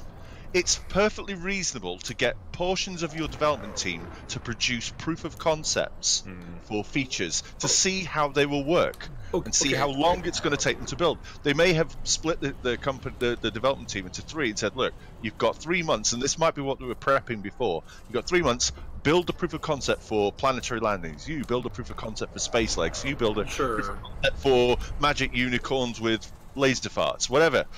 And then they'll choose afterwards which one they're going to develop, and they'll put all the development resource into the one they choose. But they can't tell us which one it is because they don't know yet. Well, I'll just say this. I will just say this though, is that when they announced in August the whole thing about Ice Planets being moved from Q4, they said that pre-production had begun on the quote-unquote big update, and by pre-production they meant, you know, concept sussing out how they would work out these concepts. So that's been going on since August, so I would imagine they should know by now. Yeah, pre-production in a movie. What does that involve? Building sets, trying out new camera tricks. Sets. Oh yeah, for sure. I'm just saying that, you know, it's been quite a while since they started that pre-production, so I wouldn't be surprised if they had a good idea for at least the direction, or at least a couple of the top-level highlights. I don't think we're gonna hear anything before Distant Worlds 2 is over. Distant Worlds 2 is kind of the big Takai curve at the moment. Yeah, they're Well, waiting for Kai. I think, yeah, he's the key person there, right? It's his fault that the bubble's burning right now. I blame him. No, don't blame him. I think it's No. What Kai is doing right there is the correct thing. Run away from the fuck out of the bubble. Let's burn the motherfucking bubble and reset the fucking power play. Okay, let's do that. So this is just a way to kill off power play as a bad feature. Yes. I'm sorry, but Aisling burnt to a crisp with some bleach. Fuck that bitch! Fuck that camcorder equivalent in politics. I don't care. I can get porn everywhere. Say it ain't so, Yamik. Say it ain't so. That hairstyle. What? That wistful look over the shoulder. No, the thing is, again, you can see all sorts of things of porn-related matter everywhere you go. The thing that we need is Arissa doing things correctly and getting the fucking Empire out of the goddamn bubble and everyone just burn it. Fuck it. Also, engineers, fuck them. Oh, no, I can't let you burn the bubble. What? All the Lavian brandy would burn. I need it. Let's make Yamik's brandy. There you go. Fuck it. Is that the name of it? Yamik's brandy. Fuck it all. All right, so guys, I actually gotta wrap now. Actually, we're wrapping up. Actually, should probably start wrapping up relatively soon as well. So, but anyways, yeah. Thanks, Special, for coming along. So, no worries. Well, I'll just say with a good discussion, we should do these things more often. If there's a little more news, it'd make it easier for sure. Yeah. Hint from here if you're listening in. Nudge. But yeah, good chatting with you guys, and I was round table. Or Special, at least. Thanks for dropping by. Well, goodbye. Bye-bye. See ya.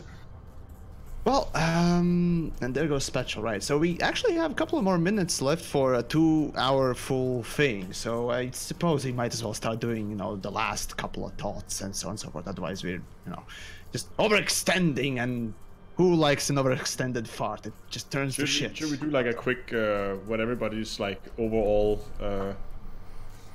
like feelings are for the 2020 thing? Like, looking forward to it? They're disappointed that it's going to be so long, or you started. You go. That they're waiting, like stuff like that. Yes, I agree. You go. Yeah. At first, when I heard it, at least, I was very, very disappointed. And but the more I've been thinking about it, I kind of feel like it could turn out to be a pretty good boost for Elite Dangerous, giving Frontier some time to go back, fix some of the technical depth, fix some bugs, polish up the game a bit, and get it ready for a big new shiny update. Even though I would have liked it to be a little bit sooner, but I guess rather later. Rather have it late than have something that's full of bugs and crap. For me, okay. I'm seeing apart from I agree with a lot of what Dave said. It's not that I disagree with anything. I agree with everything you said.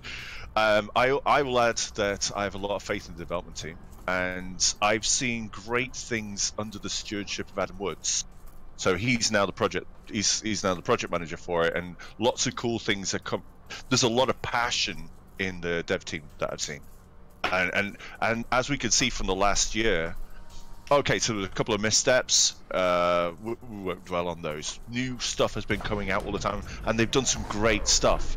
And if they can put the same amount of attention to detail and love into this next thing, using it as like a jumping off point, I think the next update in 2020 is going to be absolutely brilliant. I'm really looking forward to it. I was going to say that with the rare exceptions, with content being put in, I've always been quite pleased with it, and I've enjoyed it, and I'm also looking forward to seeing more of it. Personally, I do wish it was sooner, but I've always said, and with everything, I'd rather have something delivered when it's ready than it be rushed and it be flawed and have a bad reception. I'd rather see something in its best possible form than, you know, just hey, this'll do. Quick, they want something. Let's give it to them. Exactly. And that's my thoughts on it. I just hope they get it right for them and for us. Okay, so basically I'm gonna be the bad guy and be fucking depressive and shitting all over everything. Okay, fine, let's do it then. Right, the thing that I am disappointed in mostly, the announcement itself was, it was bad. The thing is that they first of all announced, we're, you know, just not really doing anything for the game, and, you know, it's sort of partially maintenance phase and up until that moment. Fine, it's fine. I can understand that. The problem I had mostly was the fact that they are overhyping already. The fact that, oh, it's gonna be the biggest ever update on 2020. As you can know, some of you may know, I fucking hate hype, and I really just deliver the fucking thing and we'll be happy. If it's good, and that's what usually has happened with Elite Dangerous for me, you know. You deliver something good, bravo, clap, clap, clap, clap. But if you start hyping it, I'm sorry, but it's not. No, it ends up being poor. It ends up being, well, sort of overhyped to a point that, well, you can't really, you know, deliver on it. No one can, right? The other thing that I am very worried about is the fact that, you know, sure, the new consoles are coming out on 2020, and of course the update will be part of it, I assume. Many have assumed it as a matter of fact, and will that be the end of the game? Obviously not. It's going to be playable still forever, but will that signify sort of the last sort of legs of Elite Dangerous? Well, you never know. You never know. I don't really go on speculate things, but there is that potential. There's always a potential for failure, right? So yeah, I don't know. Personally, I would have loved to see Frontier Expo this year. Honestly, come on. But no, seriously though, for Elite Dangerous, if you're putting game on maintenance phase right now, well, there are plenty of things to fix in the game. Come on. I'd like to see some really good job done. You know, wink, wink, nudge, nudge. Combat is basically garbage. And that animation when you switch weapons. Animation. Oh. Oh yeah. Please. Again. Switching weapons in there. Yeah. The thing is, just please. Deliver good things and don't hype anything. Just deliver things, talk with people, and by that I mean not me, obviously. You don't talk to me, talk with the fucking other creators or people in general, you know, not just with your spreadsheets and other things. Get your hands dirty a little bit. I guess they're trying to manage expectations, aren't they? And that's kind of what you were saying, like overhype is the opposite of managing expectations. So can you blame them for, like, saying, we don't know, we're not going to tell you what we're doing? Because they're trying to, apart from that it's going to be an amazing thing, trust us. And that's, I think, what gets people's backs up. So why should... Do I need to read the fucking sentence again? Okay. No, I read it as well. I read Back in August, we mentioned that that the team had begun work on the next major era of Elite Dangerous. Major, remember? We believe that this will be the defining moment in history of the game, and it will be our biggest update yet. And of course, I put my own flair on that sentence, but there you go. That's what they wrote themselves, folks. They could be They're talking already about... hyping it. Could be talking about how many gigabytes it's going to be to download. Play specs now. Fuck you. I mean, that would make sense if they're adding a whole new texture model to all the planets. That It will be the biggest update ever. That should take quite a bit of hard drive space, right? Oh, God. Why? I know that, people. It's back to the studio. And it's also easy to deliver. They can just put very large files full of gibberish in if they... Oh god. Oh, and right, the last little thing that I'm, you know, kind of sort of sad to hear is, obviously the story. Again, you can't really expect any major sort of happenings. You know, you can't expect the Targoids appearing again. Sort of that level of events happening in these 2 years. So that's honestly, I wanted to learn more about Elite Dangerous story. I really did, but waiting 2 years for, you know, the next big iteration in it. There's still a lot of potential to stuff they could develop. I mean, what about all those Lagrange clouds and We all talk the about weird... potential, but come on. Let's just do this. Deliver it, and we'll be happy. There we go. I'll stay with that. Sure. That'll be my sort of quote from the stream. So, deliver it, and I'll be happy. Don't hype it. There you go. Now. So yeah. Any other thoughts? No, I think it's all from me. Nothing else. I will round off my my own stream. Right, well, in that case, the official part pretty much is over, so, well, today we were joined by Spatula, who, well, already left, Commander Ascorbius, who jumped in just in the latter part of the stream, the one and only Down to Earth Astronomy, and, of course, the magnificent Plater, and the cunt named Yanix. Ah, PG rating! Hey, Plater, I noticed you did say shit today, so... It was in context and it was a one-off, so that qualifies as PG. Okay, sure. Contains strong language. Frequently. Yeah. What can I say? Hey, you got to enjoy that freedom of speech, right? Oh, it's not going to last long. Oh, happy Brexit Day, everyone. Oh. Oh. And on that cheery note, I guess I'll at least end my official part. So thank you guys for coming along, at least on my part, and well, thanks for sharing your experience. But I'll probably I'll continue be my stream for jumping a off little as bit. well. So Take care, thanks guys. all around, and I'll see you around as well. As for the next roundtable, I don't know when we can make it. If we can make it, I mean, everyone's busy and everyone's kind of doing their own things. When there's We'll something see. interesting to talk about, I guess. Hopefully you guys enjoyed it, and we'll see you whenever we see you. We're not dead yet, you know. Bye-bye, guys. Right, see ya. Bye. Bye.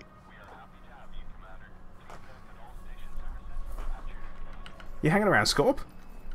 I'm still here. Cool, man. Stay. Chat a while. I'll tell you about my holiday and how great it was to make you feel jealous. Oh, I will feel jealous, but yes, I'll feel envious. I won't feel jealous because jealousy and envy are jealousy's the bad one, envy's the good one. Yeah, I go with that. But during that entire stream, I did manage to get my combat rank up to competent, which means I've unlocked Brute Harquin, or the invitation to Brute Harquin, which is kind of my continued plan with Minbin to try and actually work on some spot of progress, really. I did like your pictures for the holidays. I've got so many more to put up. So, oh, hey, Turgeon. Hey, Turgeon. Have they gone? They've gone.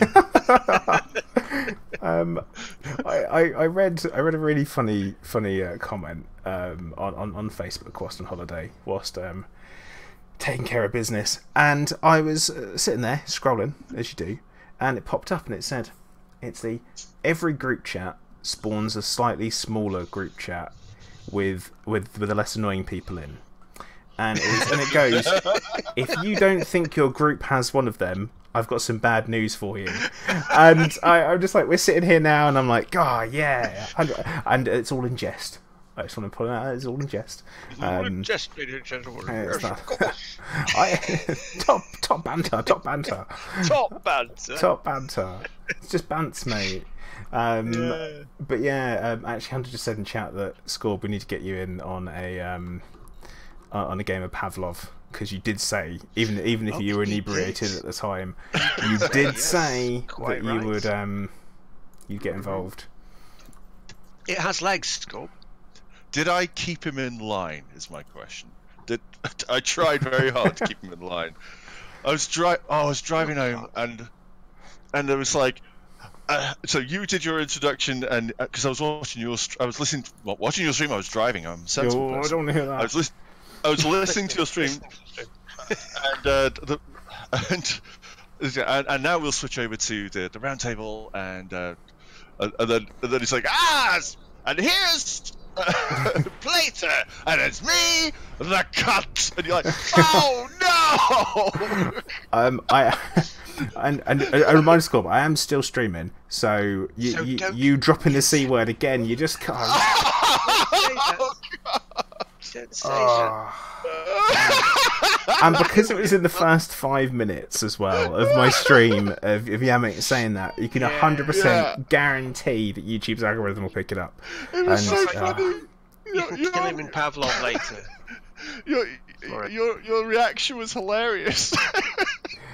Oh, dude. I'm glad I was able to catch it though while I was driving and just listen to what you guys were talking about. 'Cause I wasn't joking. When I got back in, I got in the house, straight onto the thing, and jumped in. You're all making some good points. It was a good chat. Spatcher was throwing some shade though. Oh my god. I mean, it's really important that everyone knows that we do love the game and really, really enjoy it. Otherwise, I wouldn't sit here playing it. I'd be playing something else. And you've got to remember, I don't just play it on stream. I play it on my own. I sit there and I play a game. I play this game, and I enjoy it very much. And I keep playing it. And there's obviously something that keeps bringing me back. And I bought Elite Dangerous when all I saw was the trailer for it, and I'm like, well, I need this. Anything that has a trailer like that, I need it. I've got to have it. Yeah. And then I bought it, and I'm like, oh my god, this is amazing. As he chokes to death running out of oxygen on his first time out, and I'm like, this is great. Whoa, you can do that. You did. And yeah, it's built and built and built, and now it's something which is oh yeah, Yamik's hosting me. Cheers, dude. I was like, we'll finish slagging you off now. He didn't read my impression, then, did he? I don't know, did he? Oh, who knows? That's why he's hosting you. Yeah, he appreciates a good impression. Because, yes, I did hear you. Oh, no! But, oh, God knows what I was saying. But yeah, they keep building it, and it started off as what was a reasonably shallow flight sim, and now there is a lot more to it. Yeah, I agree. Yamix hates you too, Scorp. Oh, that's I don't so hate Yamix. It's quite the opposite. I think Yamix is lovely. He's like that really aggressive stray dog. That you're like, you just want to pet it, but it's going to bite your hand if you're not careful. Yeah, that's. Turgeon, thank you. Well up there, yeah. Well, I may as well. Where's your stream thing? Is it in the usual place? Yeah, in the usual places. Let me go grab it. Yeah, amazing. All of that. What the? I mean, yeah, like what are those dogs with the dreads? No. What are they? Those ones like that. I'm not talking about the ugliest dog in the world or anything like that. I'm not being that mean. But yeah, like I say, I have been nice for the last 10 days because I've spent all of my time with Mrs. Plater, so I've just been a nice person.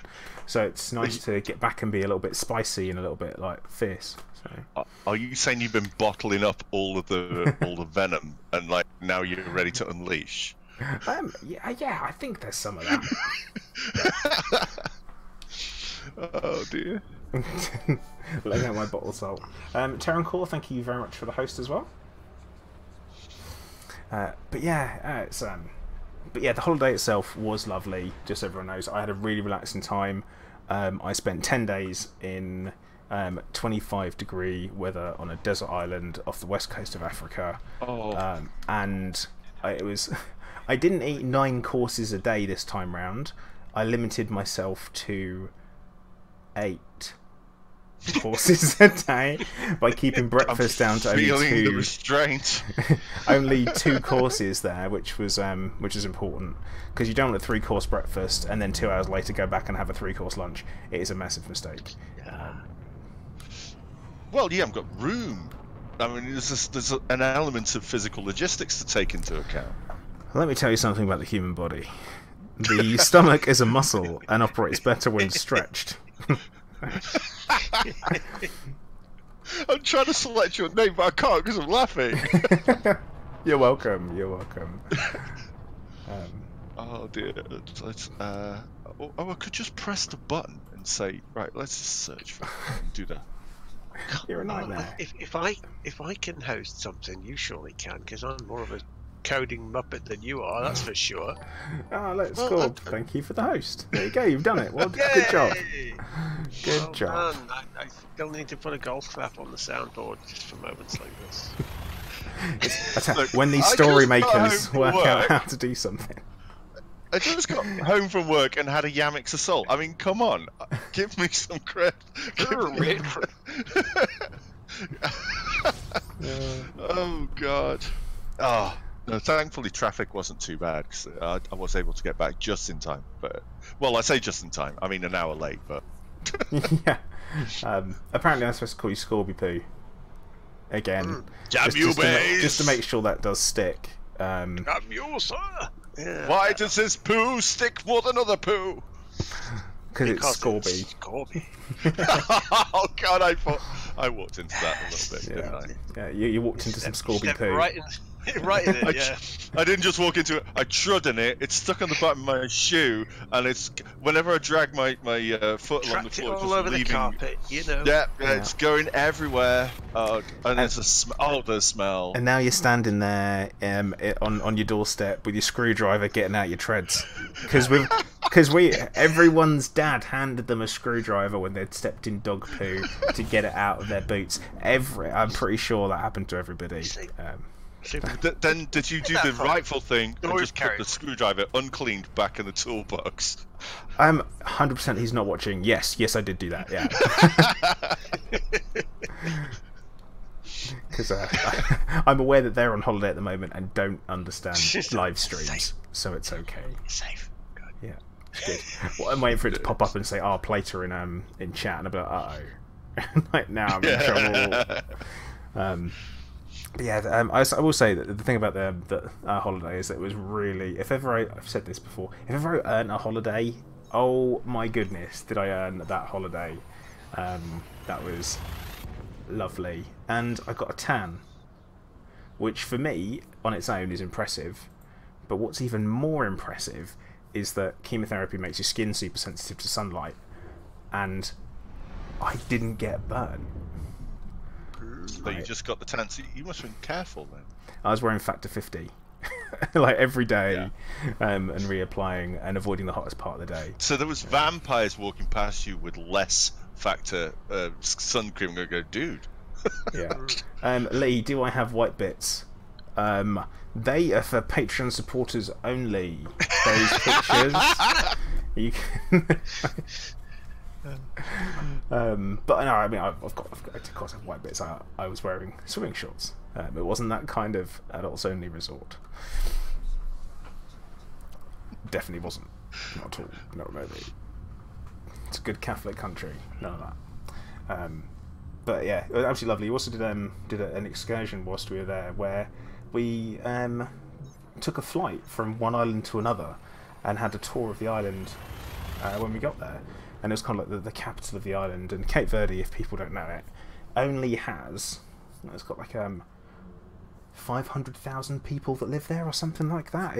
It's a really small nation, but there are probably about at least 1 million Cape Verdeans that don't live in Cape Verde, which is pretty mad. But yeah, we went around the capital city, and we went around the island, went into the mountains, and yeah, it was went into the mountains and saw where they made rum, and it was a very different experience. It made you kind of realise how lucky we are, because they're sitting there in the blistering hot sun, barefoot, just boiling sugarcane, which yeah. By the way, you're going to get shot in that system that you're just going to now. What, Fujin? Yeah, it's where the tea comes from. I know. They don't like you there. They don't like you there. No, I don't like them there. Oh dear. Don't you understand? Mutual shooting. It's I'm not locked in here with you. You're locked in here with me. It's 100% That's what's going on now. But yeah, I'd love to see rum in the making. That would be something. It stinks. It is I bad. bet it does. It is really, really bad. I'll bet. Especially when you're not expecting it. You walk down some stone steps, which is essentially in amongst these people's homes. It was a very, very odd experience. I've got to say, it was incredible, weirdly kind of humbling. I guess it was just like these people grinning, and they were playing their music, which I can't remember what it was called. I'll ask Mrs. Plater. Cape Verdean music. What was it called? Do you remember? No, because he said there was like 3 different types. I remember like what they are, but I don't remember the names. Okay. Well, we don't remember what it is, but it sounded a little bit like the kind of thing that you do a jig to, with tambourines and drums and stuff like that. It was definitely very, very interesting. But I mean, they were there, and then 3 meters away they had their pigs in this little walled-up pen, and there were chickens running around, and they had goats there, and this ginormous tree that goats were just standing on. It's really very, very unusual. Standing on the tree. Yeah. Oh man, A moment's googling tells me that it's called Mourner. Oh no, it wasn't that. It was called something different. Not the folk music with clarinets, violins, and guitars. Then. No, apparently not. How about Funania? Oh, it could be that actually. Coladiera? Batu? Cabo? Funani is how you pronounce it. Which I Funani, right? Yeah, which honestly I thought that they were saying Punani, and I'm like, yeah, I can imagine. No, Funana, that's what it's called. Because I remember turning around to Kim and I said to her, "Oh, I've been to a nightclub called Punana." And I definitely wouldn't have said to her, "I've been to a nightclub called Punani." That would have been very, very different conversation. I can imagine. One that Ali G fans would get. Yeah, you didn't go one called there. You went to one for that. No, I'm saying. Yeah, no, don't do that. Nope. But yeah, it was. But yeah, they were just playing in this little hut, and there was like rum to try. But the thing is that it was all in plastic water bottles, so it was all like non-officially bottled and stuff. And I was a bit like, now, I know I have an immune system again. I'm aware of that, but then at the same time, do I really want to drink this? If you see them pouring it into their petrol tanks, you probably want to avoid it. They have no cars. Oh, so Yeah, that's that test out yeah. the window. They're very. I'd say Were they're very they unusual. smoking near it? No. Nothing. Did you There see you are. You Did see. you see Yeah, any that's dangerous. unexpected explosions with very shocked-looking people with raggedy clothes and their hair standing up on end? This is a weird science. What are you doing? Smoke everywhere. They're going back to the drawing board. Well, the new recipe doesn't work. But yeah, just sugarcane and boiling water is basically hot water, and then they distill it. And apparently, the first bit of alcohol that comes off is meths. So you obviously don't want to be drinking that. But they use it for a topical skin treatment, which I guess it would kill anything. I'm skipping through a video here of the Funana music. There's an awful lot of booty in it. Yes, there is. I'm noticing. That's the thing. There's And a lot of also, going on. traditionally, men will get up and dance first, apparently. Is that so that the women get up and dance afterwards? Yeah. And then the men sit down and just watch? Yeah, I'm going to assume so. I We didn't can see much of understand it. that. I'm looking at the video now. I can understand that. Yeah. Yeah, it's a very quite a surprise that. Oh my goodness, this. You did overshoot that a little bit, buddy. Yeah, I did, and then it wasn't correcting, and I like, oh wait, it's a budget jumper combo for some reason. Oh dear. But yeah, but booty dancing, that's what they do there. But very a very cool experience going around and seeing that, and it was there were children there, and they were just living in the middle of this valley in a mountain making rum. which is policed, which was a big surprise. It has to be at least 45%. Well, it has to be 45%. And they call it grog. Oh, right. Yeah. Which is... It conjures up a very different image to me when you say grog. Yeah. It's all a bit It's guybrush usually some throughput. weird watered stuff, yeah. I'll be back in a second. I haven't done anything since coming through the door and coming here. I need to go into too much detail. Back in a sec. Evacuate, alright? Oh, I think he's just got to get him on the rum now. You've infected him, he's got to get some rum. Yeah, straight on the rum. Which, Yes. yeah, why not? Why not? Why I decided to start doing engineering on my second account, I have no idea. And now I feel like I'm stuck in it. I'm stuck in this unlocking. I know what that feeling's like. Once you get started down that road, you think, well, I've got this far, I might as well carry on a bit more. And especially considering the reason why I'm aiming to get this engineer unlocked is for really... I'm going to be honest with everyone who's watching. I'm going to be cheesing the absolute crap out of unlocking this engineer to do healies for feelies in a Hazres with my other account, using my other computer with an elastic band round a joystick, firing at each other, launching Olympets, and that is my plan to do it so that I can gather up. That sounds like stuff. a good plan to me. I like that. And it's no different from if I were to, I don't know, ask Clive to sit there and keep firing for me, except it would get done. Something that we all tend to do in various games that we've played, haven't we? You have a second account. It's not necessarily a Twink account, but you know, you always use your main to help your other one. And Yep. that's how you do it in Elite, Yeah. because you don't have a bank, you don't have storage that you can put stuff in, so you have to go and do it first hand. Yeah. No post. You can't post yourself a bunch of gold or Yeah. something like that. Yeah. You can't. What's in Diablo 2? What did I used to do? We used to have a couple of us together. We used to host a game, and one jumped out, brought his ult in, and he dumped a load of crap on the floor, and he picked it up and took it off with him.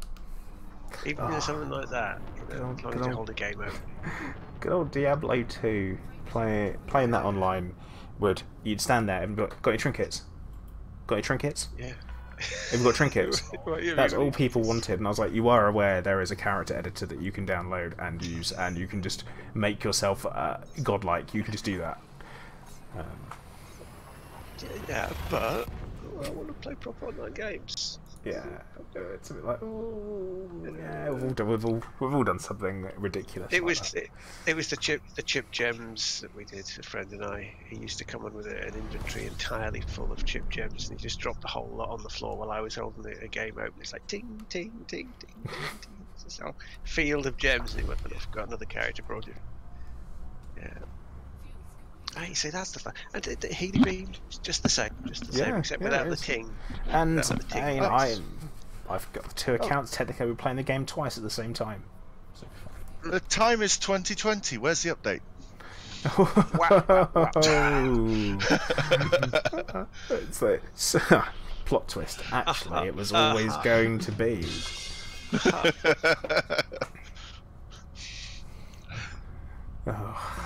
It's not your best. Not your best there, Skull. No, it's not. It's not my best. But I understand he had some problems updating No Man's Sky. No, Star Citizen. That's the other one with Space Legs. Yeah. Well, I'm going to do that tomorrow. So I'm going to do my first impressions tomorrow.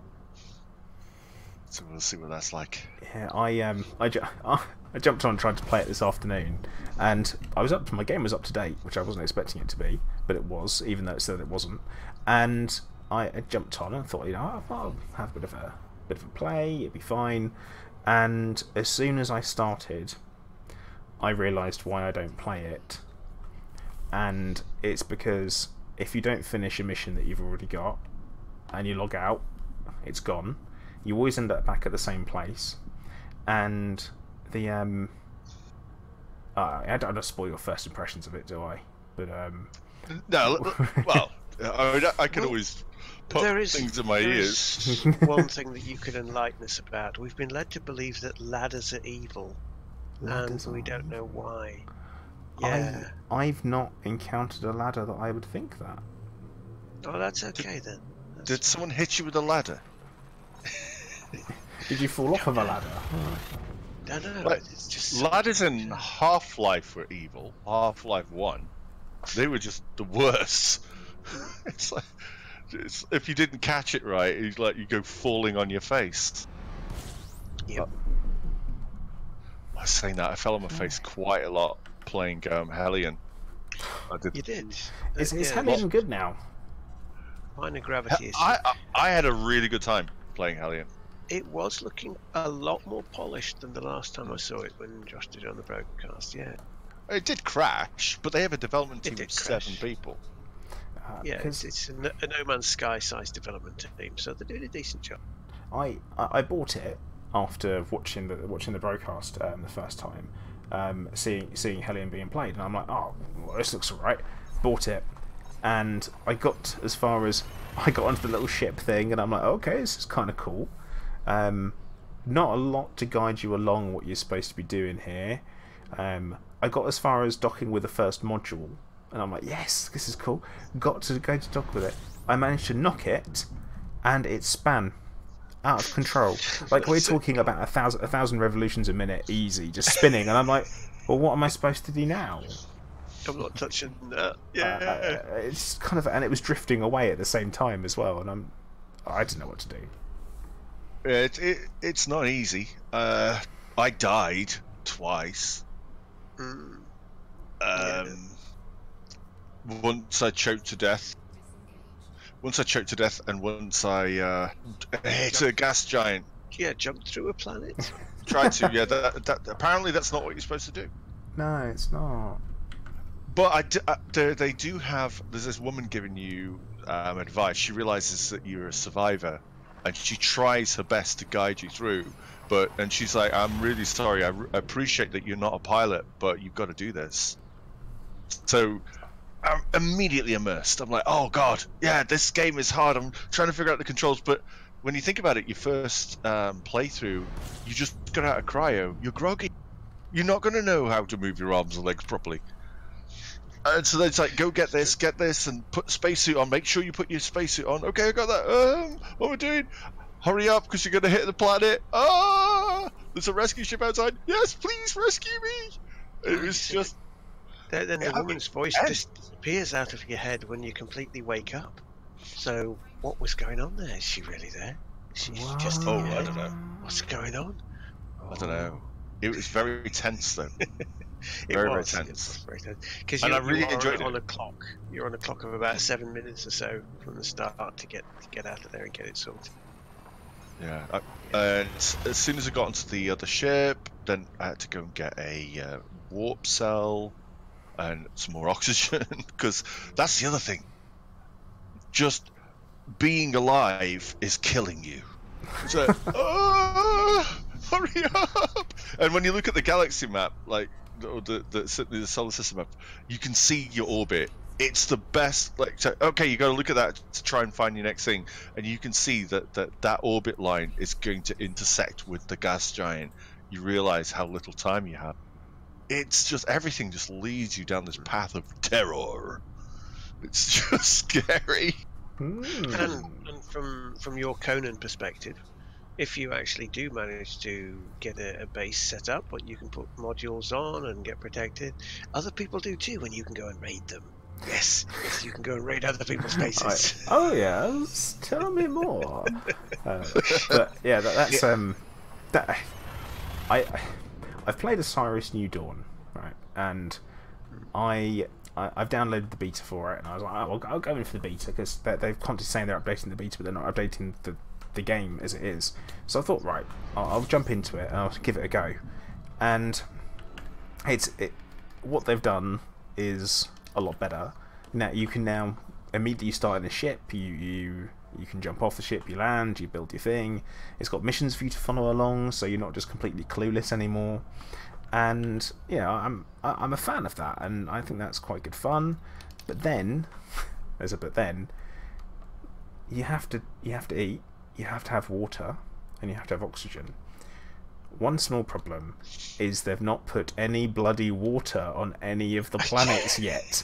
So you're stuck. It's like, you just keep dying over and over again. Finding berries, and you go, it's only got a fraction of liquid in it. Dear. Berries to get the equivalent of drinking water. And you go, It's a small oversight. Yeah. It is. Last time I looked, I don't know how long ago that was. It's quite They had one where it was you need carbon. You need to have carbon for you to make this thing. There's no carbon on the planet you're on, so you get in your ship, and I'm like, well, I'm just going to fly to a different. Yeah, I know. I'm just going to fly to a different planet because that seems like the most energy efficient way of getting carbon. And so you fly to a different planet, and it's an icy planet, or kind of like a bit of a frozen water world type thing. And I was like, actually, this looks all right. But then there's just lumps of black carbon sitting there on the surface of it. Because the planet's not finished yet, so you're around like, all right, I'll chip away at this. And how big's that team? Can I have some of this ice for water while I'm in? No. Yeah, no, none of that. No. I don't know actually. I'll check to see how big the team is. It'd be interesting to know. I've not really. Robert Kirk's asking, how many months is the Distant Worlds lasting? Is it 5 months? I think it's going to last as long as it takes to burn the bubble to ash, and then they'll come back. I don't think the bubble's going to get completely burnt out. I mean, if it gets, because I can tell you one place that is never going to get destroyed by the Goids. It's a happy little place called Hilla, where everyone's welcome as long as you choose to obey my law, and you don't do any flight assist docking, none of that. But yeah, that's exactly it. It's a lovely place, and people are more than welcome to come along. I suggest that you leave a tip for the bartenders. They like it a lot. It means they won't poison your drinks. Oh, and the Kool-Aid, drink it. It's really good. Always drink the Kool-Aid. No, basically, Distant Worlds will end when Dr. Kai's notoriety drops back down to 0, and he can go back to the bubble without fear of attack. Basically. So he's been a bit of a lad then, has he? That's fine. Right, quick, Erebus, we need to get out of here. I'm just looking at Phoenix Fire's Entertainment's page here, the makers of Osiris New Dawn, and they basically have an About Us team that has 4 people on it. So, as I can't see anybody else, there probably might just be the 4 of them. Oh my goodness! Wow. So there you go. They're doing a good job. At least they might have four main people and a couple of jobbing folks, but mostly it seems like just the 4 of them. Mostly one programmer. So they're doing a decent job. What surprised me was Hellion's written using Unity. It does not look like a Unity game. There's a lot going on. The physics and everything, they do EVAs really well. You feel like you're in space, and anything near you just want to hold on to, because for fear of drifting away. Thank goodness for your jetpack, but that's got. Has the jetpack run out of fuel? It's like the only thing keeping you from falling into the void. It's scary. I've never been so tense playing a video game. I mean, is that good or is that bad? No, it's good. It wasn't like frustration. It was like I see the challenge ahead of me. I know I want to beat it. I want to beat the challenge. I don't know what challenges are coming up, but I want to see this through. It kept pushing me forwards, and failure felt like it was my fault, not the game cheesing me. Like I should have paid more attention. That when it's like, oh, game over because you didn't see the spike pit. Oh, come on! There's no way I could have seen that. You just got to memorize that it's there. Yeah, one of those games. But one of them. But it isn't. It's like it shows you everything, pretty much, apart from some parts of the controls, because it's not trying to overwhelm you to start with. Like a new player is more stressed out. But even like on my second run through, I was like going for it. Okay, I think I know what to do. It was still hard. But I enjoyed it though. Yeah, we had such fun on stream. Nick's bought a copy as well, so he's like, "Yeah, want to play that? It looks brilliant." And it's supporting a very small team, so it's certainly got my recommendation as a project to support. So, but you do have to realise it is an early alpha, early access game, and they are updating it, so don't expect it to be massively polished. But they are working on it. It was one of the first games that I refunded on Steam ever, and I probably won't get away with that again. So on the same game, I unfortunately also had to do that with Audio Shield as well. You refunded Audio Shield? Yeah, because they removed the YouTube plugin for it, so you couldn't like choose a music video off of YouTube anymore. YouTube stopped that from happening. So, and I'm not someone who has a huge pile of MP3s, so I'm not going to be able to go and just be like, oh yeah, I'll just upload all of my music onto it.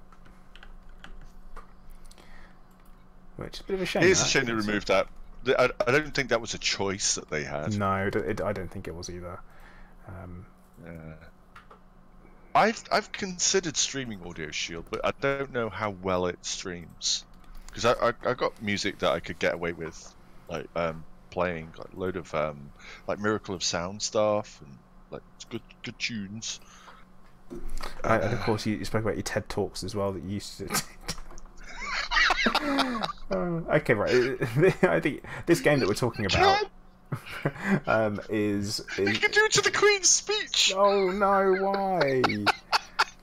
Why? Right. Okay. So this game, Audio Shield, it's basically it's a VR game, and you've got two things on your hands, shields with that, and it plays music, and in time of the music, these balls of either red or blue come flying at you, and you have to hit them with the corresponding hand, and it's in time of the music, and some songs are more difficult than others. And it was good fun. It's like a bit of a workout. You're dancing around, you're doing it. You get to listen to music and play games at the same time, which is always nice.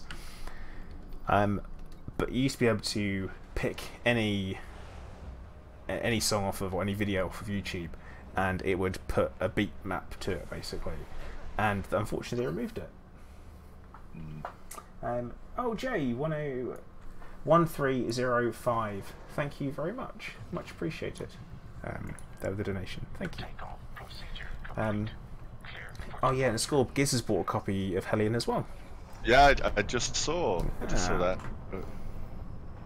I reckon we're going to get a multiplayer game of that going on. It's going to be an exercise in why am I floating about? Help! How do I grab onto things? My oxygen's running out. Ah! I'm going to watch my friends die, and then they can watch me die. I mean, that sounds great. Yeah. Oh, actually, yeah. But Vortex is also right. I am way more offensive in the sense of I am more on the offense, so I much prefer Beat Saber instead of Shields. That is true. And I guess I'm gonna have to do some Beat Saber stream or an Audica stream. For Audica, there's like 12 songs for it, and they're all hard as F. I bought Audica. I've got it now. I've not played it yet. Hard. It is hard. Yeah. For someone who has no musical talent like me, and therefore no rhythm, hard. Like I can't dance to save my life, but I think I've got some rhythm. You can music. You write the stuff, so you must have some musics in you. I have some music to me, but whether I can play, whether I can do Audica, I don't know. I mean, well, I do like Audio Shield though, and it is basically because the harder you hit the balls as they're coming down with your shields, the more points you get. So you are basically punching music in the balls as hard as you can. Yeah, you are. That is 100% that. Yeah, that is a really good way. Now, right, on the topic of that, when I first played that, because I first played this when I went around to Scorb's house, I played it, and he said to me, oh yeah, the harder you hit them, the more points you get. So I went full martial arts mode on it, didn't I? And you're like, whoa, what are you doing? Why? No, you were going to hit my wall. I was worried for my house. It's not my fault. You know, it was sort of a hole in the wall. I don't think my my insurance for my house covers being punched to death by martial artists. Oh, and at the time, a slightly radioactive one as well. So yeah, that would have been Plato smash.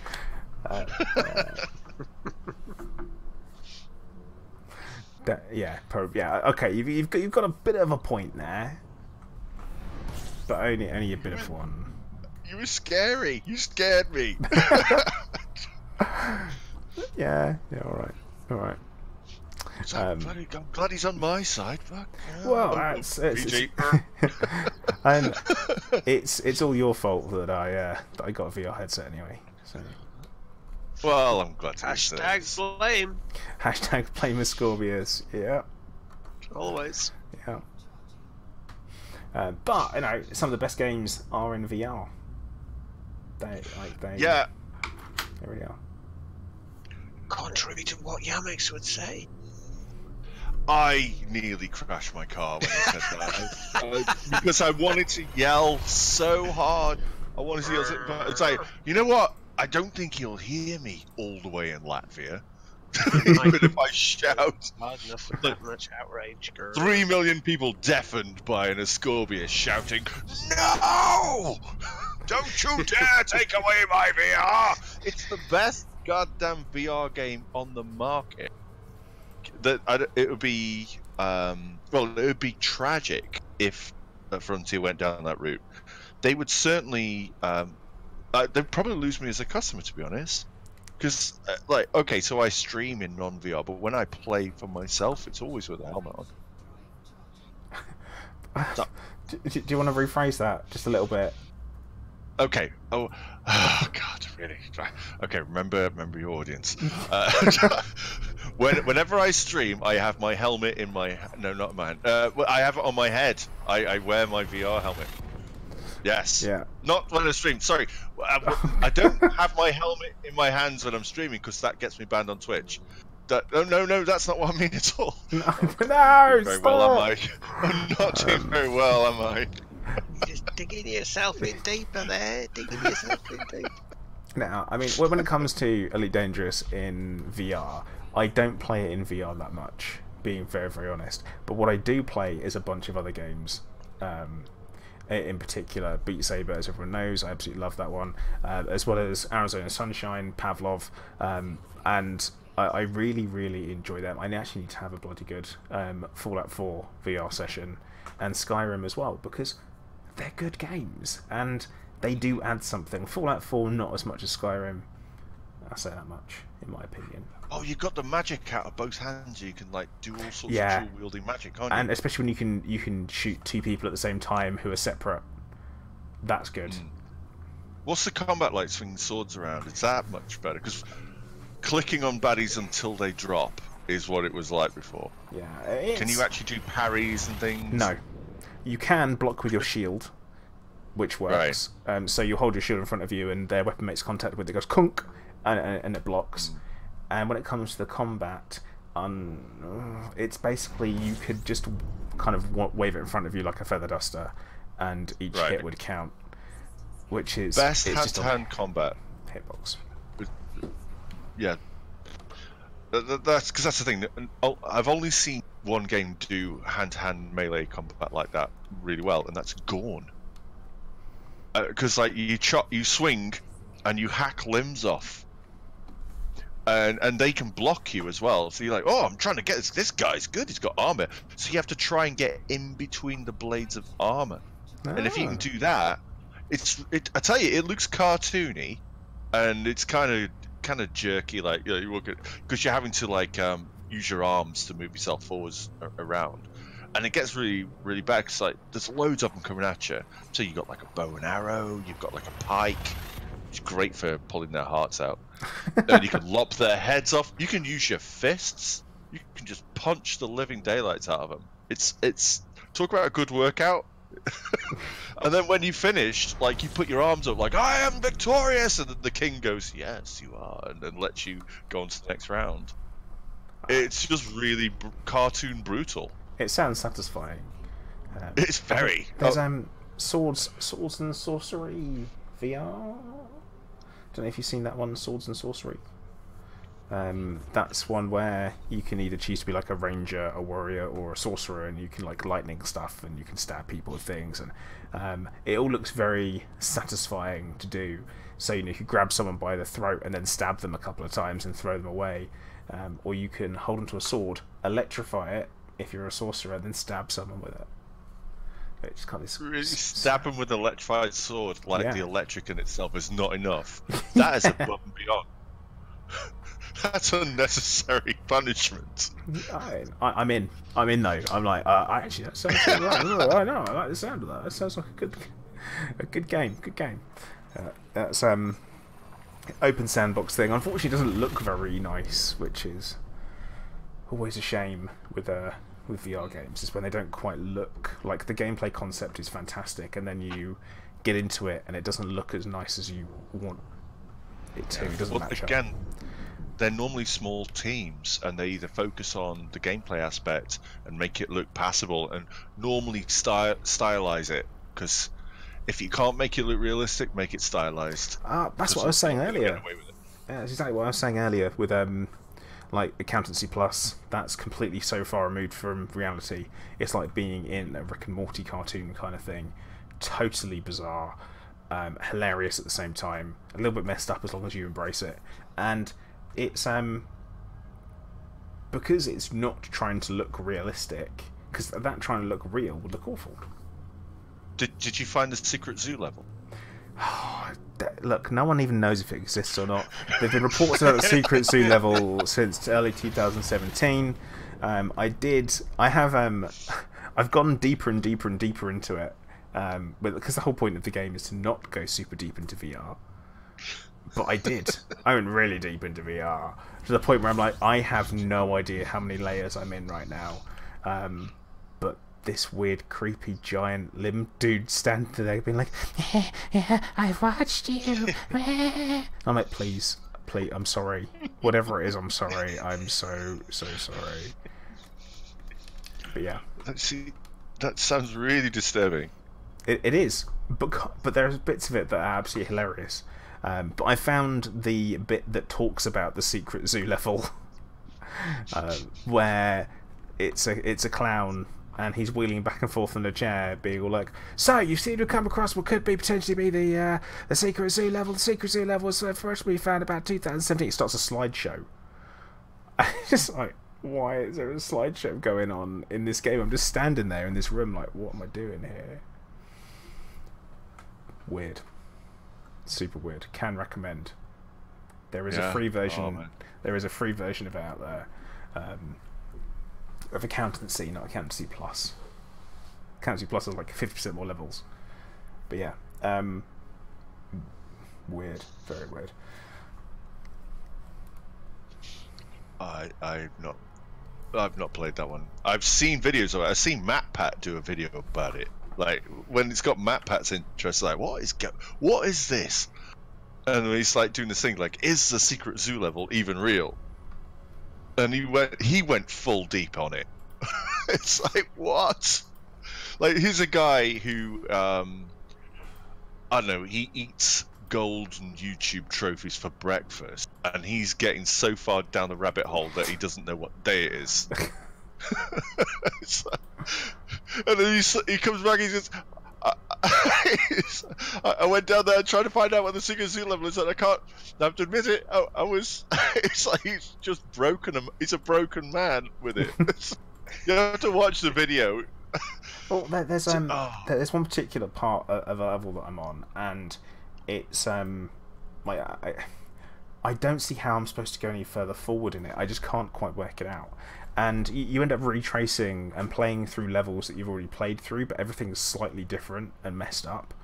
And you're like, okay, well, I'm going to go this way now. And you go into this weird open area, and you hear a baby crying, and there's a pram there, but there's this weird amorphous blob of flesh with a face.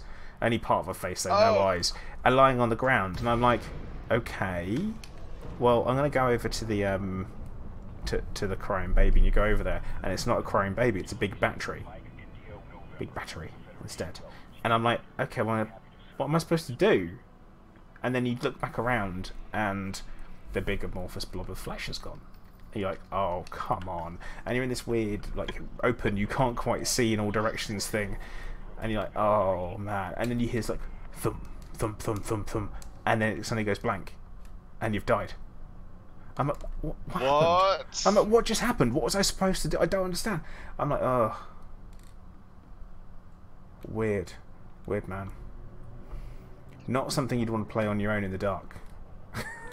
See, that kind of game, see, with that, I'm not getting that game. Nope. I don't like scary games. I don't, like, I've got the Amnesia games, and I started playing them. You know when you're feeling a bit brave, and you go, I'm going to play this, because I know it's just a video game, it's just a video game, and then you get scared out of your mind. It's like you're walking in this corridor, it's like in a library, you walk in a library in this old house, everything's creaking, and you hear this thumping from coming upstairs, and you see dust motes like coming down between the rafters. You go, there's something big and horrible and gribbly up there, and I'm probably gonna have to go up there, aren't I? Oh no. Yeah. Because you've got no weapons. Yeah. All you can do is hide, and you have to close doors with the mouse. You have to pull the door towards you. It's not like press X to hide. You have to really hide. It's like, yeah. Oh god. Yeah. Because I played Dark Descent. I played some of it because I was just essentially, you know, I thought, feeling brave. Halloween. Yeah, I'm gonna do it. Put a scare counter up there every time I go. Ugh. I'm like, I just lost count. I just lost count. It's that dear. things that you can't see that aren't there, and no conventional enemies. I can't handle that. Yeah, and you cannot fight. You cannot fight. Now, Hunter, And it if you sounds go to in me the like... dark, Oh, go on. yeah, if you go in the dark, you start hearing this scratchy noise. It's like the scratchy sound behind your eyes, like. It's like you're going mad, and then the vision starts to go all weird. Yeah, doesn't sound great. Doesn't sound good. Scary. But I was going to say to Hunter in chat, where he's saying that he's played Accountancy Plus on PS4 and doesn't recall any of that. That's because, Hunter, you didn't go far enough into VR. That's why you've got to go deep into VR, like 4 or 5 levels deep into VR, and then you have to go with what's not the obvious solution. That's full VR. Yeah. But always go full VR. I mean, on the topic of which, Scott, you do need to play Pavlov. And you said to me that you would play any VR game that I wanted. You see, the thing is, though, right? I can't say I wasn't that drunk. I would never have said that, because I know I was. Yeah, and you know what? It was a really nice gesture from a friend, and I just got to take him up on it. Because it was such a nice gesture. Oh, right, it's only £7. No, I think you've got it already. It's already in my Steam library. Yeah. Did buy it for me. That happened. Who would have thought, eh? I think Nick bought it for me. It might have been Hunter. I think Hunter was... It could have been, yeah. Yeah. Well, was it Hunter? But Hunter was just as drunk as I was. I think if we were like walking up a street together after hours, we'd have just been propping each other up, acting like a single leg each, because we couldn't walk on our own. We're pretty damn hammered. Yeah, it sounds like it. But yeah, like we've all been banging on, and Machine started trying to play it as well. He needs to work out how to not throw up though. So yeah. Oh, Hunter, you're talking about the king of VR. Yeah, the freaky fat dude who does golden poos. So that's that's Accountancy Plus for you. Weird dude. Oh right, poos. Right, does golden poos? Yeah. Oh dear.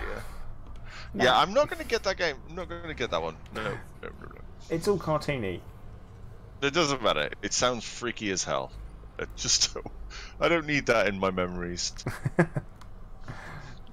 Yeah, Hunter, what I need to do is need to clear my suitcases away, which will probably happen over the weekend, and then I'll be all in for some Pavlov, because it's so much fun.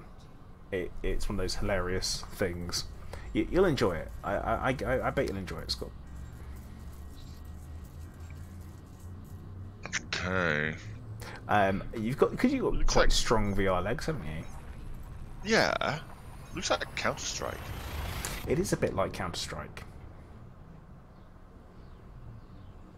I'm not a fan of Counter-Strike. That's all right, because nor am I. But I love this.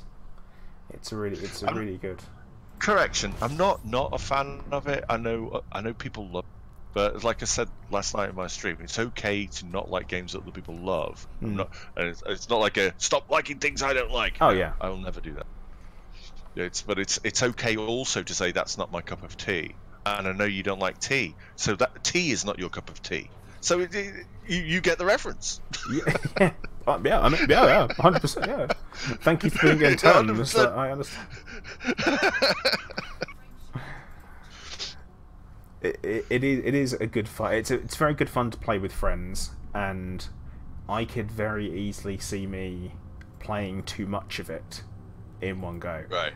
Because we went online as a group, and you're running around shooting people and stuff, and it is like you run around a corner and then there's people there, and you're like that, and you're popping people off with using your AK-47, and you're like yes, and then you go, how do I reload this? And you've got that awkward moment where you can't remember how to reload your gun. Great fun. Jeremiah, where do you think you got the idea for the character? I'm afraid I was very, very drunk. They based it off of me. I've been out drinking the night before. I don't remember a single thing about it. I remember this man from the television show. And it was I was like, I suppose so. But I can't remember a damn thing. But there was an elephant, but I was very drunk. Robert Kirk, trust me when I say no one wants that to happen. What's that? And you're also assuming I'm wearing clothes now. What? Yeah. No one said the camera had to be on. But yeah, Hunter saying he gets very competitive whilst playing Pavlov VR. I also get rather competitive and actually real life teabag people after I shoot.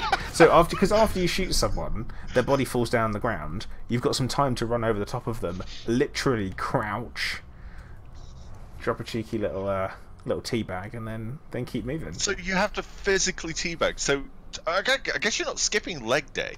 No, definitely not. And because of the way that you have to hold the guns with two hands, otherwise they're impossible to shoot. And then when you reload, you have to move your hands around. And you have to hope that Nuke hasn't taken the clip out of your gun. Yeah, the magazine. Sorry. Yeah, not clip. That's something different, apparently. But yeah, dropping a cheeky teabag on someone whilst you're playing Pavlov is what makes it what it is. I see. Which is good. What kind of tea? Fun. Red Bush.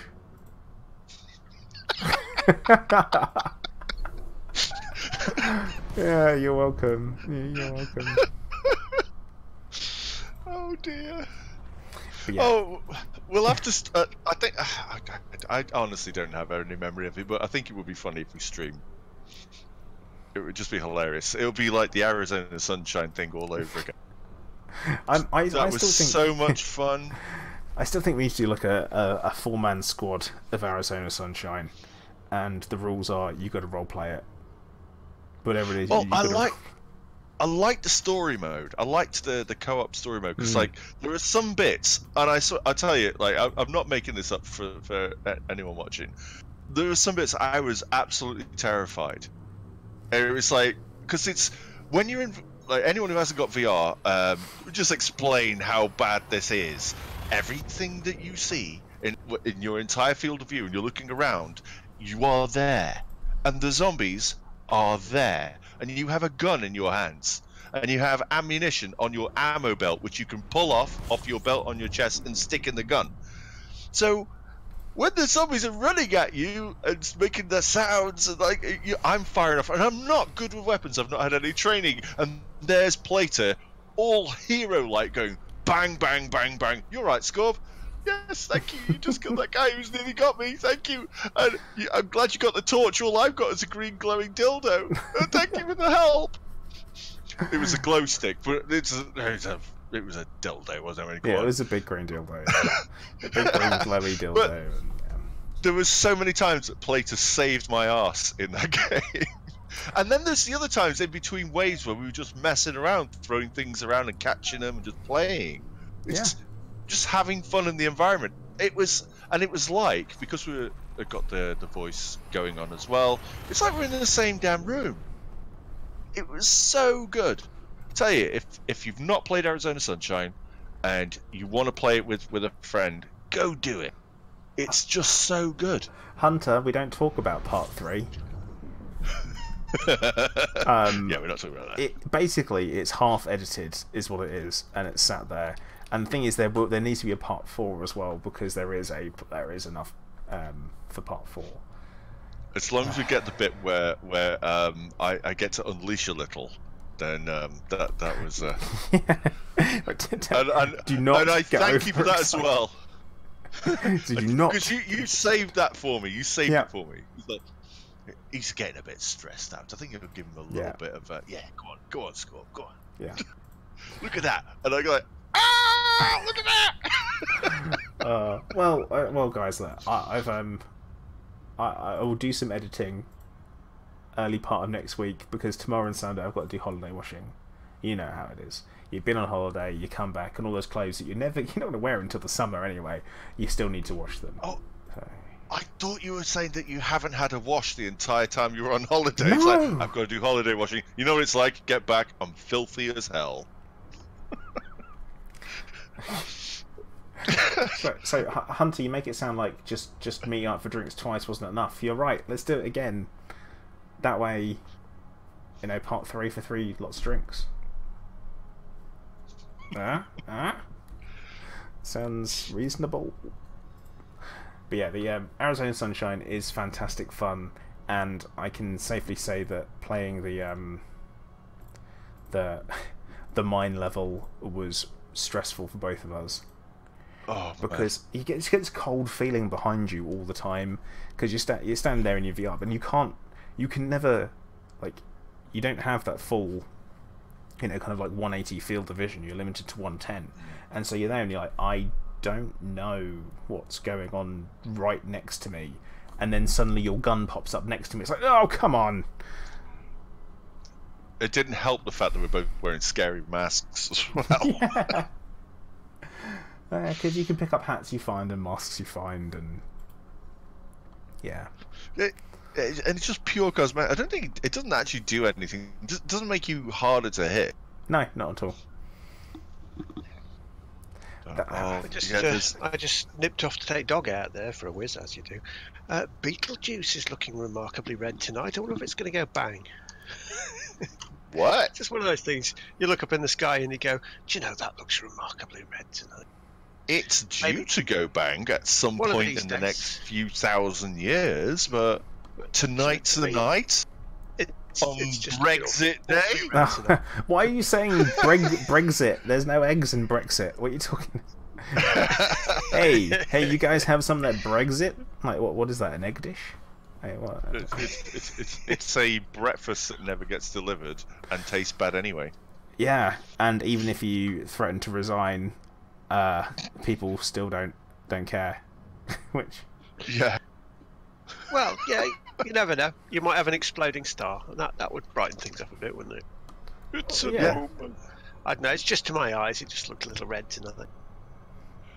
So, let me see if I got this right. So, the lead singer of The Prodigy died recently. You're looking up at the sky, and it's an omen? Oh. Too soon. I don't know if it's too soon. It's just bad. It's just not funny. Yeah. It's it's not poor taste. It's just not funny. It's just not funny. Look, they can't all be gold, all right? Nice try. Oh, Even the crickets aren't bothering to say anything. Nah, not for that one. No. It's like, no, don't I get pressed the out of bed button, for but they that. just didn't want to- Oh dear. Yeah. No, if it does go pop, then that wasn't even copper. What do you mean, Jeremiah? Oh, not in gold. Wasn't even copper. Yeah. It wasn't even- He means it was bad. It was tin at most. Brass. You had brass. Brass. Dirty bronze. Dirty bronze. We still don't know what that does. It was slag. Oh, Slag skimmed off the top. That's all it was. Slag. There's a thing. There's a thing that reminds me back in Borderlands now. Slag was a thing in Borderlands that everyone got fed up with because it wasn't so much a form of ammunition as a debuff.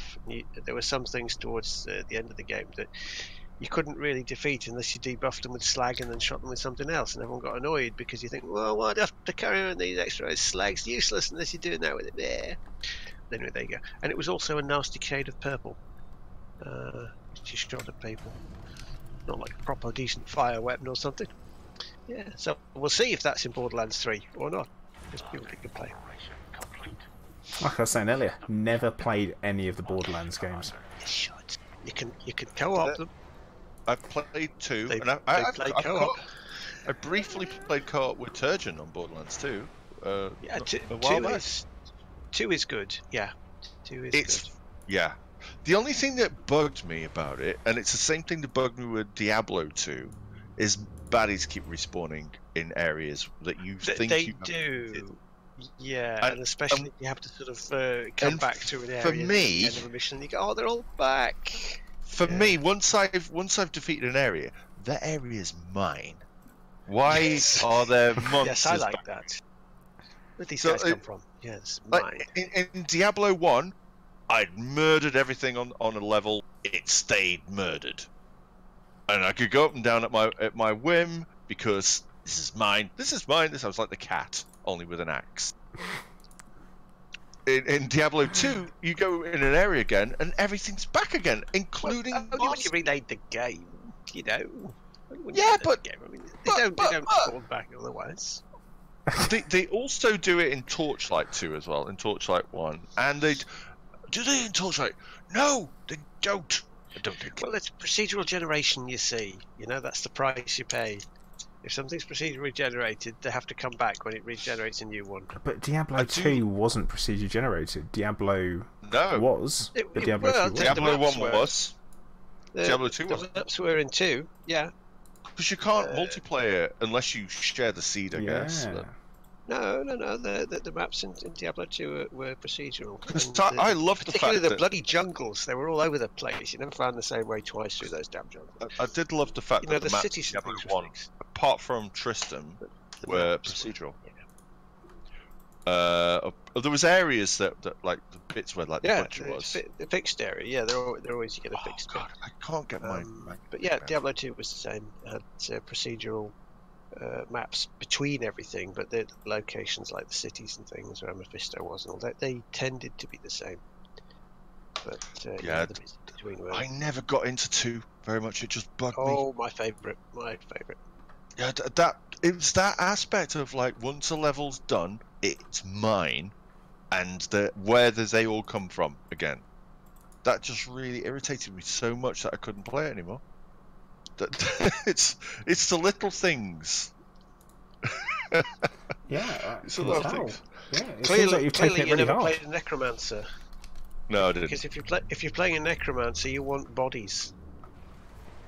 So you're glad when an area respawns because you can go and get some fresh bodies. No, but if you can give me a reason why the baddies are there again, but not bosses, Because the land's possessed. It's all where are they evil. coming from then? Hell. You made that sound like a question. You were 100% making that up. You're like, hell? Hell coming from hell. Yeah, that was a Yeah. reach. That was a bit of a Well, it is. They are. They're all coming from hell. Coming out of Diablo's horny head. That's where they're coming from. I played a really bad knockoff of Diablo 2. in particular, and it's called Blade and Sword, which is a bit redundant. And it was kind of set in this kind of generic Oriental setting, and you eventually picked up something called the Spagyric Cube. Yeah, that's what it's called, and it did the exact same thing as the Herodric Cube from Diablo 2. Only with this typo. I don't know of this game. I'm going to have to look it up now. And yeah, I remember buying it, and I was like, oh my god, because it had me at you can create your own unique martial arts by combining your abilities in a certain order, so that all you can basically it macros your martial arts for you. And I'd press a button, and you'd do 3 slice hits, you'd hit them up in the air, you'd wait for them to land, you hit them again, and it's always kind of like your 2.5D scrolling kind of thing. And yeah, it was it got really annoying in the end. And nobody sort of said, "Hey, you've just made Diablo 2. We're going to get a lawsuit against you." No, because it was just different enough. Well, if it was made in China, who's going to stop you doing it? I guess. I don't think it was made in China. If anyone making a Diablo game is going to get sued, then Blizzard have to also get sued by the people who made Gauntlet. True, yeah. Blade and Sword, Windows 2002, released in China. So yeah, okay. Yeah. So good luck getting that lawsuit. And I bought it from Game when I was a student, and I didn't have a lot of money. Nice. So I thought I'd give it a go. Oh my god, you can actually download it for free. It's abandonware now. Which I'm looking, yeah. It looks frighteningly similar to the Diablo 2 interface, and it does look very Chinese though, for all that. Yeah, because it's got the whole yin yang going on. Yeah. Which, as we know, is super important to making a game look martial arty. Kind of tempting. It's free. It's free. Yeah. But it's not multiplayer. In any way, so didn't steal that bit then? No. Am I coming over roboty? No, I think the connection keeps dropping a little bit, so I'm guessing that I set it to you. And occasionally on and off. Discord's just ticking about like it does, you know. An update pending? No. Always check. Is Windows updating? I've not used my computer for 10 days, so it's possible. Maybe that's what it is.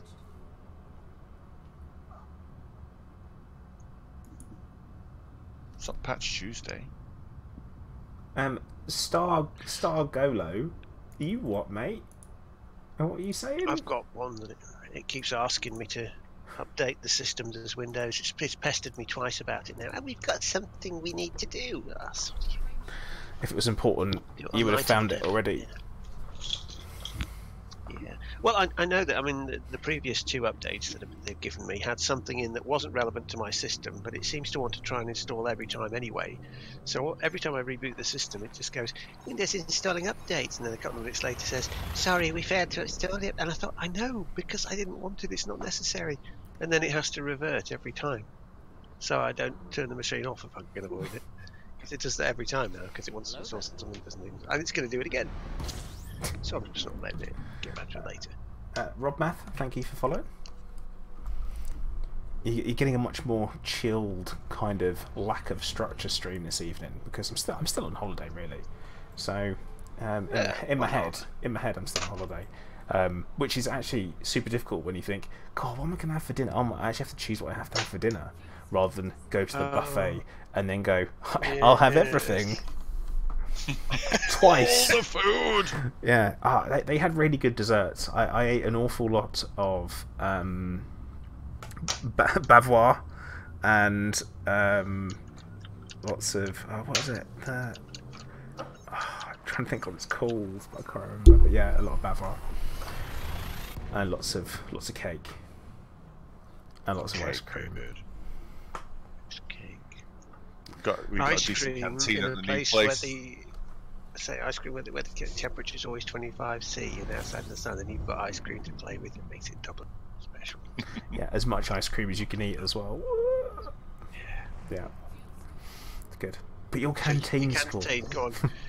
Tell Yeah, us. they have nice cake. Formula One canteens like? Tell me.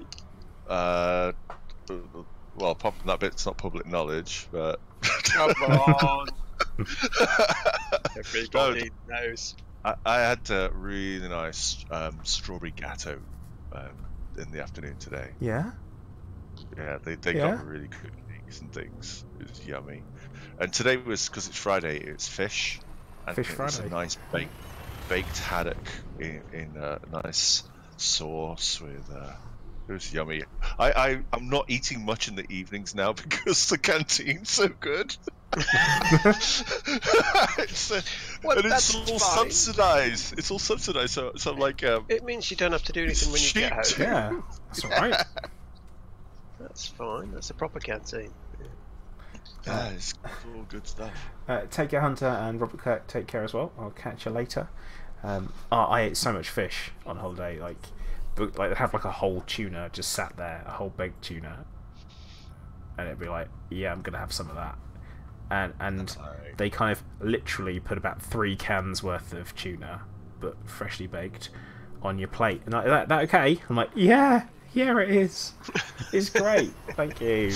But then every now and then you'd have something that tasted a bit weird. Like it'd be they had like paella of the day every day, and it's a different paella. And that one of them wasn't made with rice; it was made with really short rice noodles instead. And I'm like, this isn't.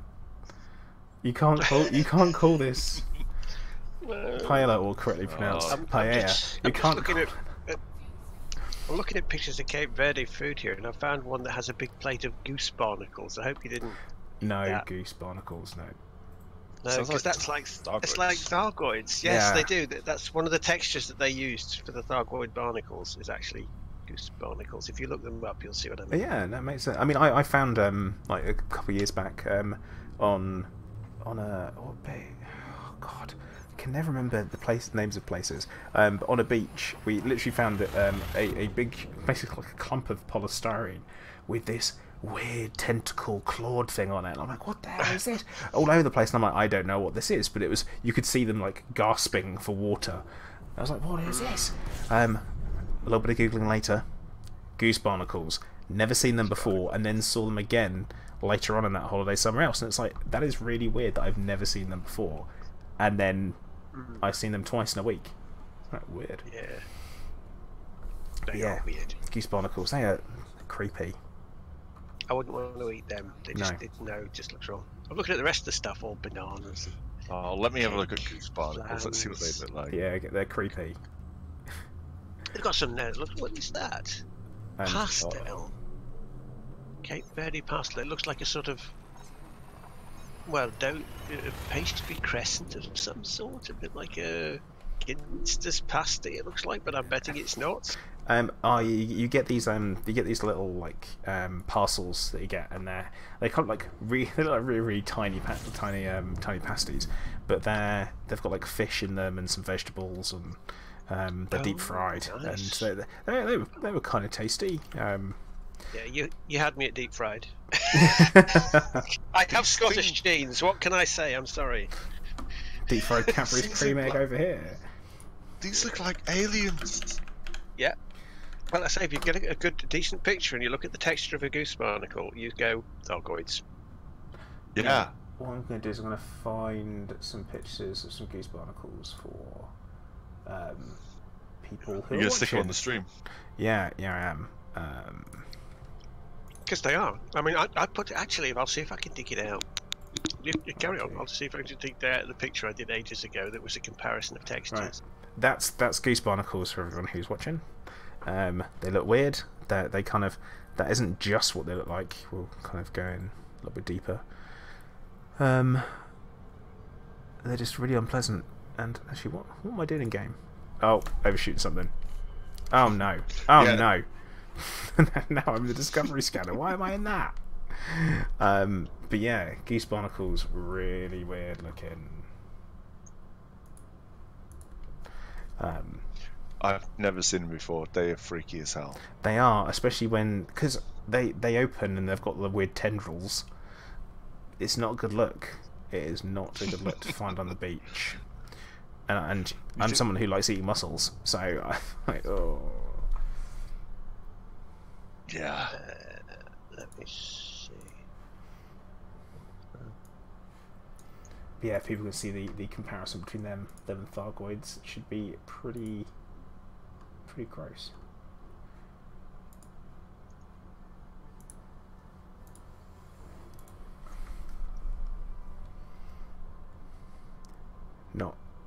Not what you want to find on the beach in a big clump. No, 'cause it starts looking like you've been invaded by aliens. Yeah. So, is this the start of the invasion? What happens if we go near them? Will I be the first one? They're taking me! Yeah.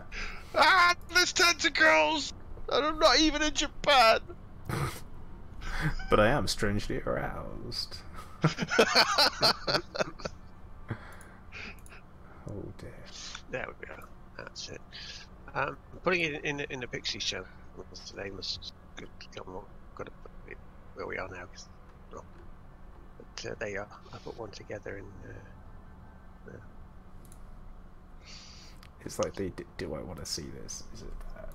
Yeah, that's what I put together ages ago when we first saw the barnacles. Oh yeah. Okay. That's pretty close. Yeah. So, are you saying then that the Thargoids have been here all along?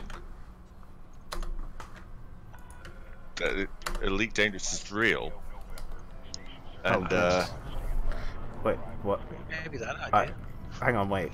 If it's real, what am I doing now? Am I really flying a spaceship somewhere else? It could be that you're connected to some form of tachyon field and you're actually piloting a ship in the future.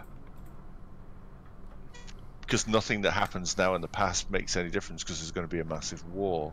Oh, you're talking about the predestination paradox as well, that everything that is happening now is predestined to happen as well. Well, does a snooker ball have a choice but to fall down the stairs if you roll it? I mean, no, because it's inanimate. So it doesn't have a choice about anything. What are we? We are made of the same stuff. I mean, we're animated though. Because, why? Why are we animated? We're just complicated. Because of chemical reactions taking place, but a snooker ball has next to no chemical reactions taking place, and it has no nervous system and no musculature in order to move itself. We exist in the same universe. The same properties on all the atoms still happens, even though a snooker ball is far simpler. Gravity pulls a snooker ball down, just as gravity causes most things to happen. We are just a very complicated cluster of things. It's so simple for you, isn't it?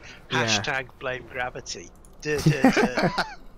Gravity's the reason. Well, it's not going to work. It's Everybody either knows it's a Scorpius for a reason. Yeah. You're not going to pass the blame onto gravity. It's only your fault. Nice try, yeah, nice try. But the thing is that, right, is that you say that the gravity causes everything to happen. I'm not falling down the stairs right now, and if you stand me at the top of the stairs and you drop me, I'm likely going to land on my feet. You know, I mean, unless you're kicking me in the spine, that's something different. I have a choice though to fall down the stairs or not, because there's always a way to stop yourself falling down the stairs. You just might not like it. You may not think about it. The thing is, though, like starting from the earliest life forms, which evolved to survive in their environment from either like finding a source of something else and going towards that, or avoiding something else. We got really complicated over a very, very long time. But it is just chemistry, and it's all physics. Oh, it's biology, actually. No, biology is a study of animals, but what makes things work is chemistry and physics. Oh, if you listen to the telly, physicists claim everything's physics. No, ignore them. Physics, physics, physics, they say. It's all physics. We're more important there. You watch documentary. I mean, that's like a Yamix VR argument. What are you talking about, man? You never watch these documentaries. It's the universe documentaries. Exactly. Jeremiah's got it. Claiming that everything's physicists. Jeremiah's got it right. Everything is physics. All the rest is stamp collecting. Do you know who says that? Physicists. Who says that? That's it. Physicists. Just physicists. It's like the only people that say a fight never solves anything, or violence doesn't solve anything, is never won a fight. The same with the people that say that size doesn't matter and you have small penises. It's that. Yeah. It's only ever that. It's as simple as that, because you don't know any different. And if you study biology, you'll understand that, yeah, sure, chemical reactions do essentially make up biology, but at the same time, you tell me how physics explains Do you know, viruses and how they spread. Yeah, this is the thing with physicists. If you start backing them into a corner over the things, they invariably just end up talking about strings and dark matter. That's their go-to defense for everything that they can't explain. It's strings. It's dark matter. And you go, that's religion, mate. Stop it. Oh, no, it's not. No. Don't go down that road. Dark matter, Don't dark go down energy that road. is religion. No, it isn't. No, it isn't. They Oh, say God. it's not, but Oh, it is. God. No, it's physics. It's physics. So, Don't make me do it. Don't. Well, look, the existence of dark matter is just a theory. Like gravity, it's Just just a a theory. Oh, a theory's Have the we- best it gets. have we triggered him? Actually, it's not even a theory. It's a conclusion. The theory is a thing at the beginning. The conclusion is when it's had proof. What comes out the other end of a theory with evidence and study is a conclusion. So Nothing is a conclusion because everything is subject to change as we learn more. why you That's do the this? whole point. Why I do this? Why you do this? But I mean, yeah. But the point is that you do get empirical evidence. Is why the word exists. Empirical is that things 100% will always be a certain reaction. Well, you can pretty much guarantee that if you apply, if something can be observed, and that's the whole thing about being observed, right? If you do something to something and it happens in a reliable way, then you can assert that when you do that, that happens. You might not know why, but you can assert that happens. You add a certain amount of energy to something and it starts to boil. Now, at an atomic level, you might not know why, but you can see it and you can say, well, if you add this much energy, then you'll get that. And that's where your basic physics comes in. But we're learning more and more about how even atoms are made and what's inside them. Even was it last week they found something else? Oh, the dear. antimatter. There was something about string theory that they've found something new about. Is it a new way to get funding whilst you sit around trying to make it into something that people can it's a way of understand? getting funding. No, there was something about antimatter in that they're working on a disparity between the quantum particle. Oh, that was it. It's like, why do we exist? It's an antimatter particle that doesn't behave the same as its matter counterpart by about 10%, which is statistically significant. So fair enough. Yeah, 'cause they reckon that something along the lines of if matter and antimatter were equal when the universe started, then it should have all annihilated each other, but it didn't. Why? So it's like, well, they think they found some possible reason why. Maybe. I haven't read the report. Oh, right, so you're just reading headlines out. Oh, you are the worst kind of scientist, Bob.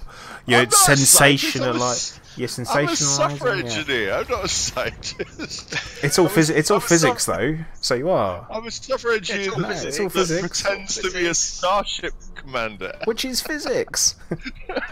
So you're a scientist by definition. Because it's all physics. It's all physics, yeah. Well, everything is, or it's either that or it's a simulation, one or the other. Oh, it's stamp collecting. No, I'm just an evil demon's imagination.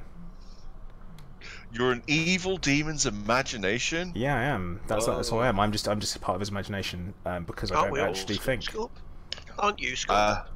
I don't think so. Ooh, you don't think, which means so. you are then. Ah, interesting. Look at the company you keep. That's true. But I actually like the company that I keep. I think that exactly. Don't you see? How is that evidence of anything? It's physics school.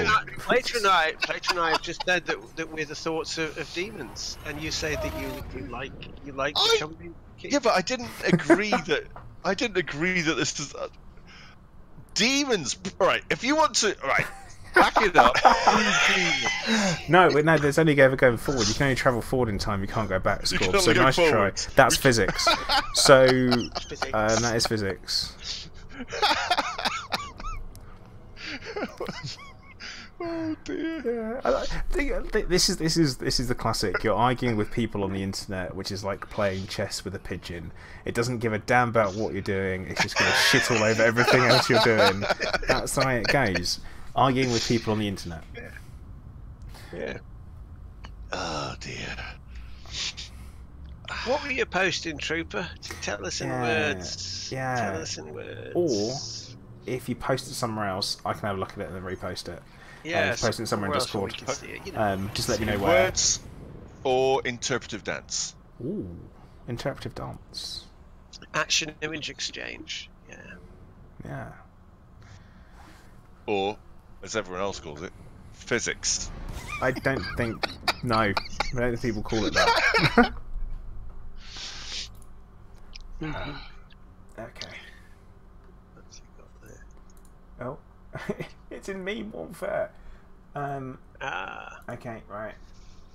Blah blah blah. Right. Oh, you stuck it in here as well. Let's see what it's about.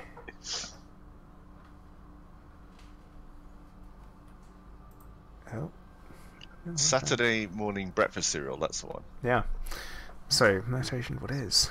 Scientist, what probably is? Engineer, what isn't yet? Bioengineer, what never should have been. Yeah. Yeah, we all know which category we like the best. Well, yeah. Yep. Alright, I'll show everyone that one. Who knows? Nothing. Glad there's no super weird, no weird ads on this one, because I always get weird ads on stuff. So, what research study? Alright, mathematician, what is? Yeah. Okay. You know, guys, you can pause and you can watch that yourselves, because I need to go and hand in my final tons of Fujin tea, and then I'll hold time for my stream. You're not gonna make a cuppa? I brought a couple of extra tons just in case. He made sure to sneer at it while it was in the hold. Actually, I have teabagged the tea. You teabag the tea? Teabag I'm surprised the you're tea. not jettisoning it into the star there. No. Unfortunately, it has intrinsic value to someone. Yeah. Garasu thinks I'm the demon. I've just been in VR so long I've forgotten. I mean, you are in VR now. We're trying to get you out of it. That's the whole point. We're We're trying to pull you out. You're so far in. You're just not listening to. You're not listening to us when we keep telling you that it's biology instead. You're not listening, and it's biology school. We're trying to tell you that actually you're wasting away in VR right now, and you need to get out. You've had a schizoid embolism. Yeah. They sent us in here to get you out. Then you start sweating and it shoots you in the head. I mean, Yeah, you see, you're already working out an escape plan, aren't you? Yeah. You see? Here. Stay. See, and how do you like your women, Scorp? Athletic. Like, that's creepy. Why did you say it like that? That's Yeah. sleazy, he says. Yeah. Demure. That's Blue what he Sky wants. on Mars. Haven't seen that before. Oh. Do you know that's actually accurate with Scorp and his sloop mods. He wants sleazy and demure at the same time. I think you're onto something there. Yeah. We don't talk about. Turgeon, we'll have words. I don't know. What are you talking about? I've got sloop mods. Yeah, Turgeon's a supplier. Okay. No, MXR's my supplier. Oh. But is it immersive? But is it immersive? It's immersive. Yeah, he's our god. That's what it is. He is He's the so 10th divine funny. in Skyrim. He is so funny. I love MXR. God of sleuths in Skyrim. 10th divine. Well, I just love his presentation. I think that man could He has a wonderful do presentation. any form of video, and it would just be entertaining. And because he he's got his little ticks that he does, like, but is it immersive? And then he's got, well, we had our immersion scientists look at it, and I can guarantee it's 100% immersive. It's like, It's just really good. Yeah. I wish you'd do something on Elite, but I don't think it's big enough for him. And there are no Elite's not big mods. And there's no mods. You can't That's mod it. true. No, there's no Like, point in just that. That's true. Yeah, it just transforms the beluga into an actual penis. That would be it. Like, it was flying through, and he's like, yeah, it's So he's docking the beluga all the with stations a pink become. paint job in a station, but is it immersive? Well, you know, you'd come up to a station and you'd find all these ships manacled to the mail slot on the outside. Trooper. That's only if you. That's only if you go to Lover's Lab. No, yeah. So Trooper, I didn't go for the Orca. I went for the beluga on purpose because it's bigger. Bigger. Oh, It just literally is. I mean, there's no. You need the girth. Yeah. Needs the music is what he needs. It's got the fins for stabilization. That's important. But Is it ribbed? For her pleasure. or his. Well, We're an inclusive to, bunch here. We've we got are. to make sure. Yeah. It's The everything's mail fine. slot's ribbed. It is. It totally is. Yeah. I get caught in it all the time. Could you imagine? Oh, actually, Jeremiah's saying, could you imagine what we could do if we could, if ED could be modded, ignoring the space wangs? Yeah. Every ship would have a massive floppy cock on it, wouldn't it? Just Or every just one. be Of, one. Yeah. or it would be one. I do think that it would have, if we could do some. I always think that we should be able to do some basic customization, like with changing a couple of little very minor color alterations from our ships. Like we should always have at least 2 different options that we have before you have to delve into the purchasing of paint packs. Or, You should be able to spray your ship, because like you can color. A lot of the way that they work, I think, is that there is per vertex coloring. So you should be able to spray. The model's very high poly. You should be able to spray all over your ship. Like, I want this to be all these different colors. Paisley. There you go. I've got this only one with this paisley paint job. you would be there, wouldn't you? No, this is the internet. There'd be an entire squadron. Yeah. This one's a magic eye. Half the galaxy would be full of flying wangs, and the other half would be people who have modded their ships to look like Thargoid ships. But how That cool would would it be if That would be elite. you make a paint job and you go, I like your paint job, can I buy it off you for in-game credits? So Oh, now you've give gone them- down the market road, haven't Yeah. Well, you give them nice. some money. you? Oh. And Sir Lord Bravenhope has vowed that shall never be a thing. So It shall not pass. Yeah, and You shall not transfer cash. you shall not pass your credits onto each other. And I've always said I don't think there should be any form of player economy. Now, if you could even 1-for-1 trade of grade 5 materials, I don't know. I don't know about that.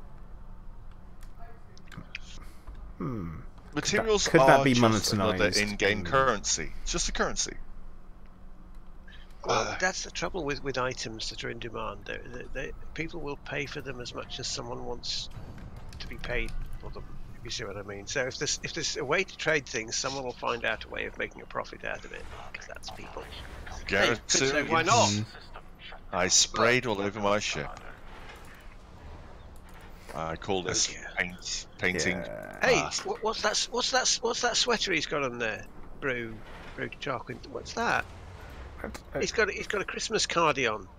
Is it? Yeah, it is a bit Christmassy, isn't it? Is the everyday Christmas for Brew Tarquin?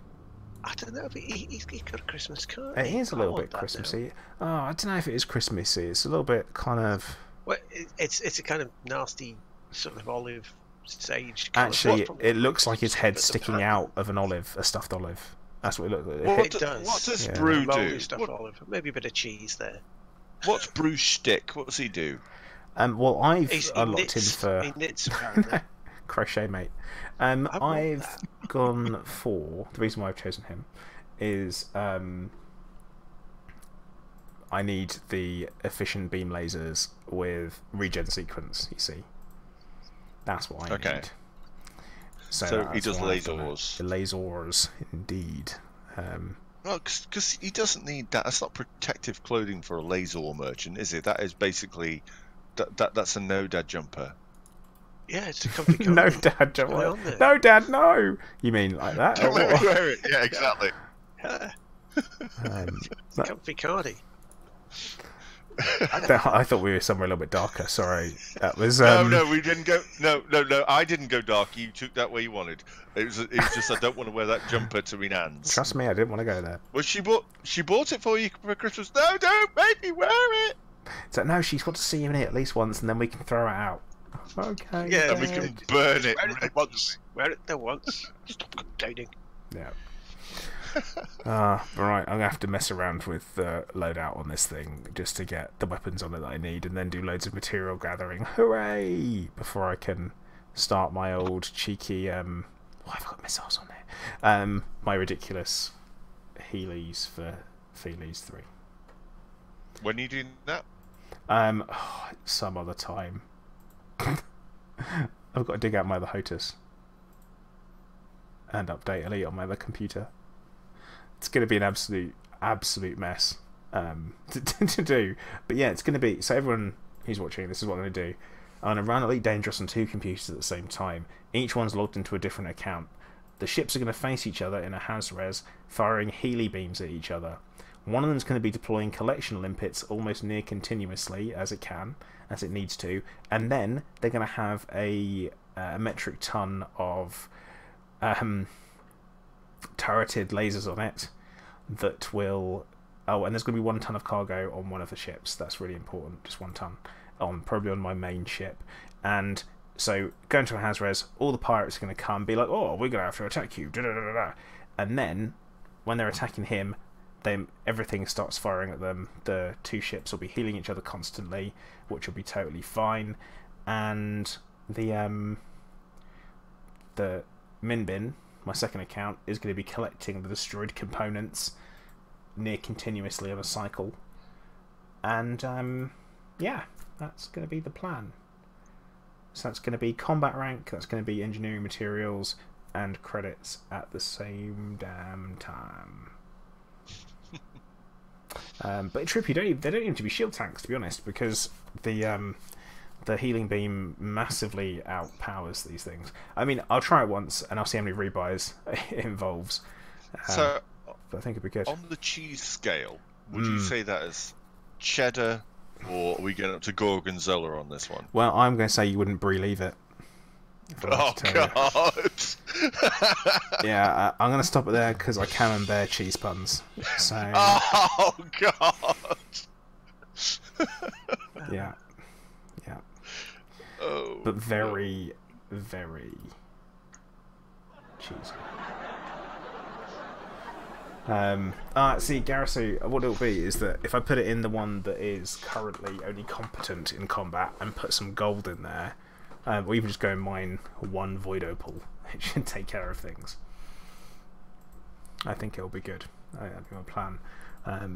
But yeah, I'm actually going to call time for my stream there though, because I've been streaming for too long.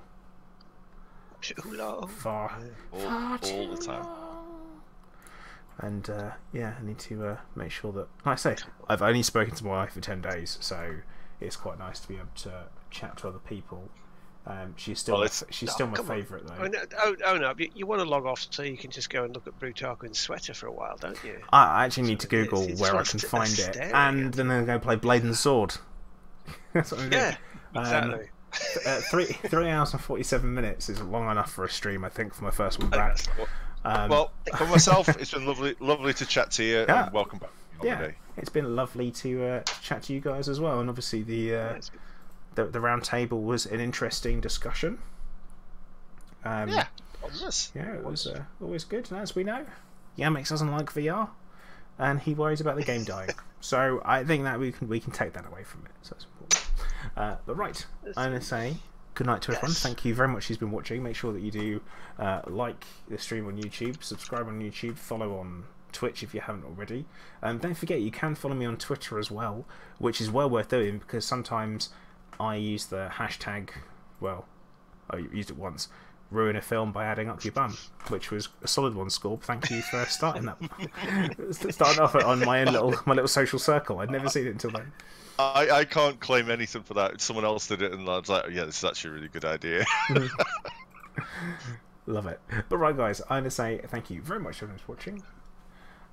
I will see you next time. Commander Plater, out.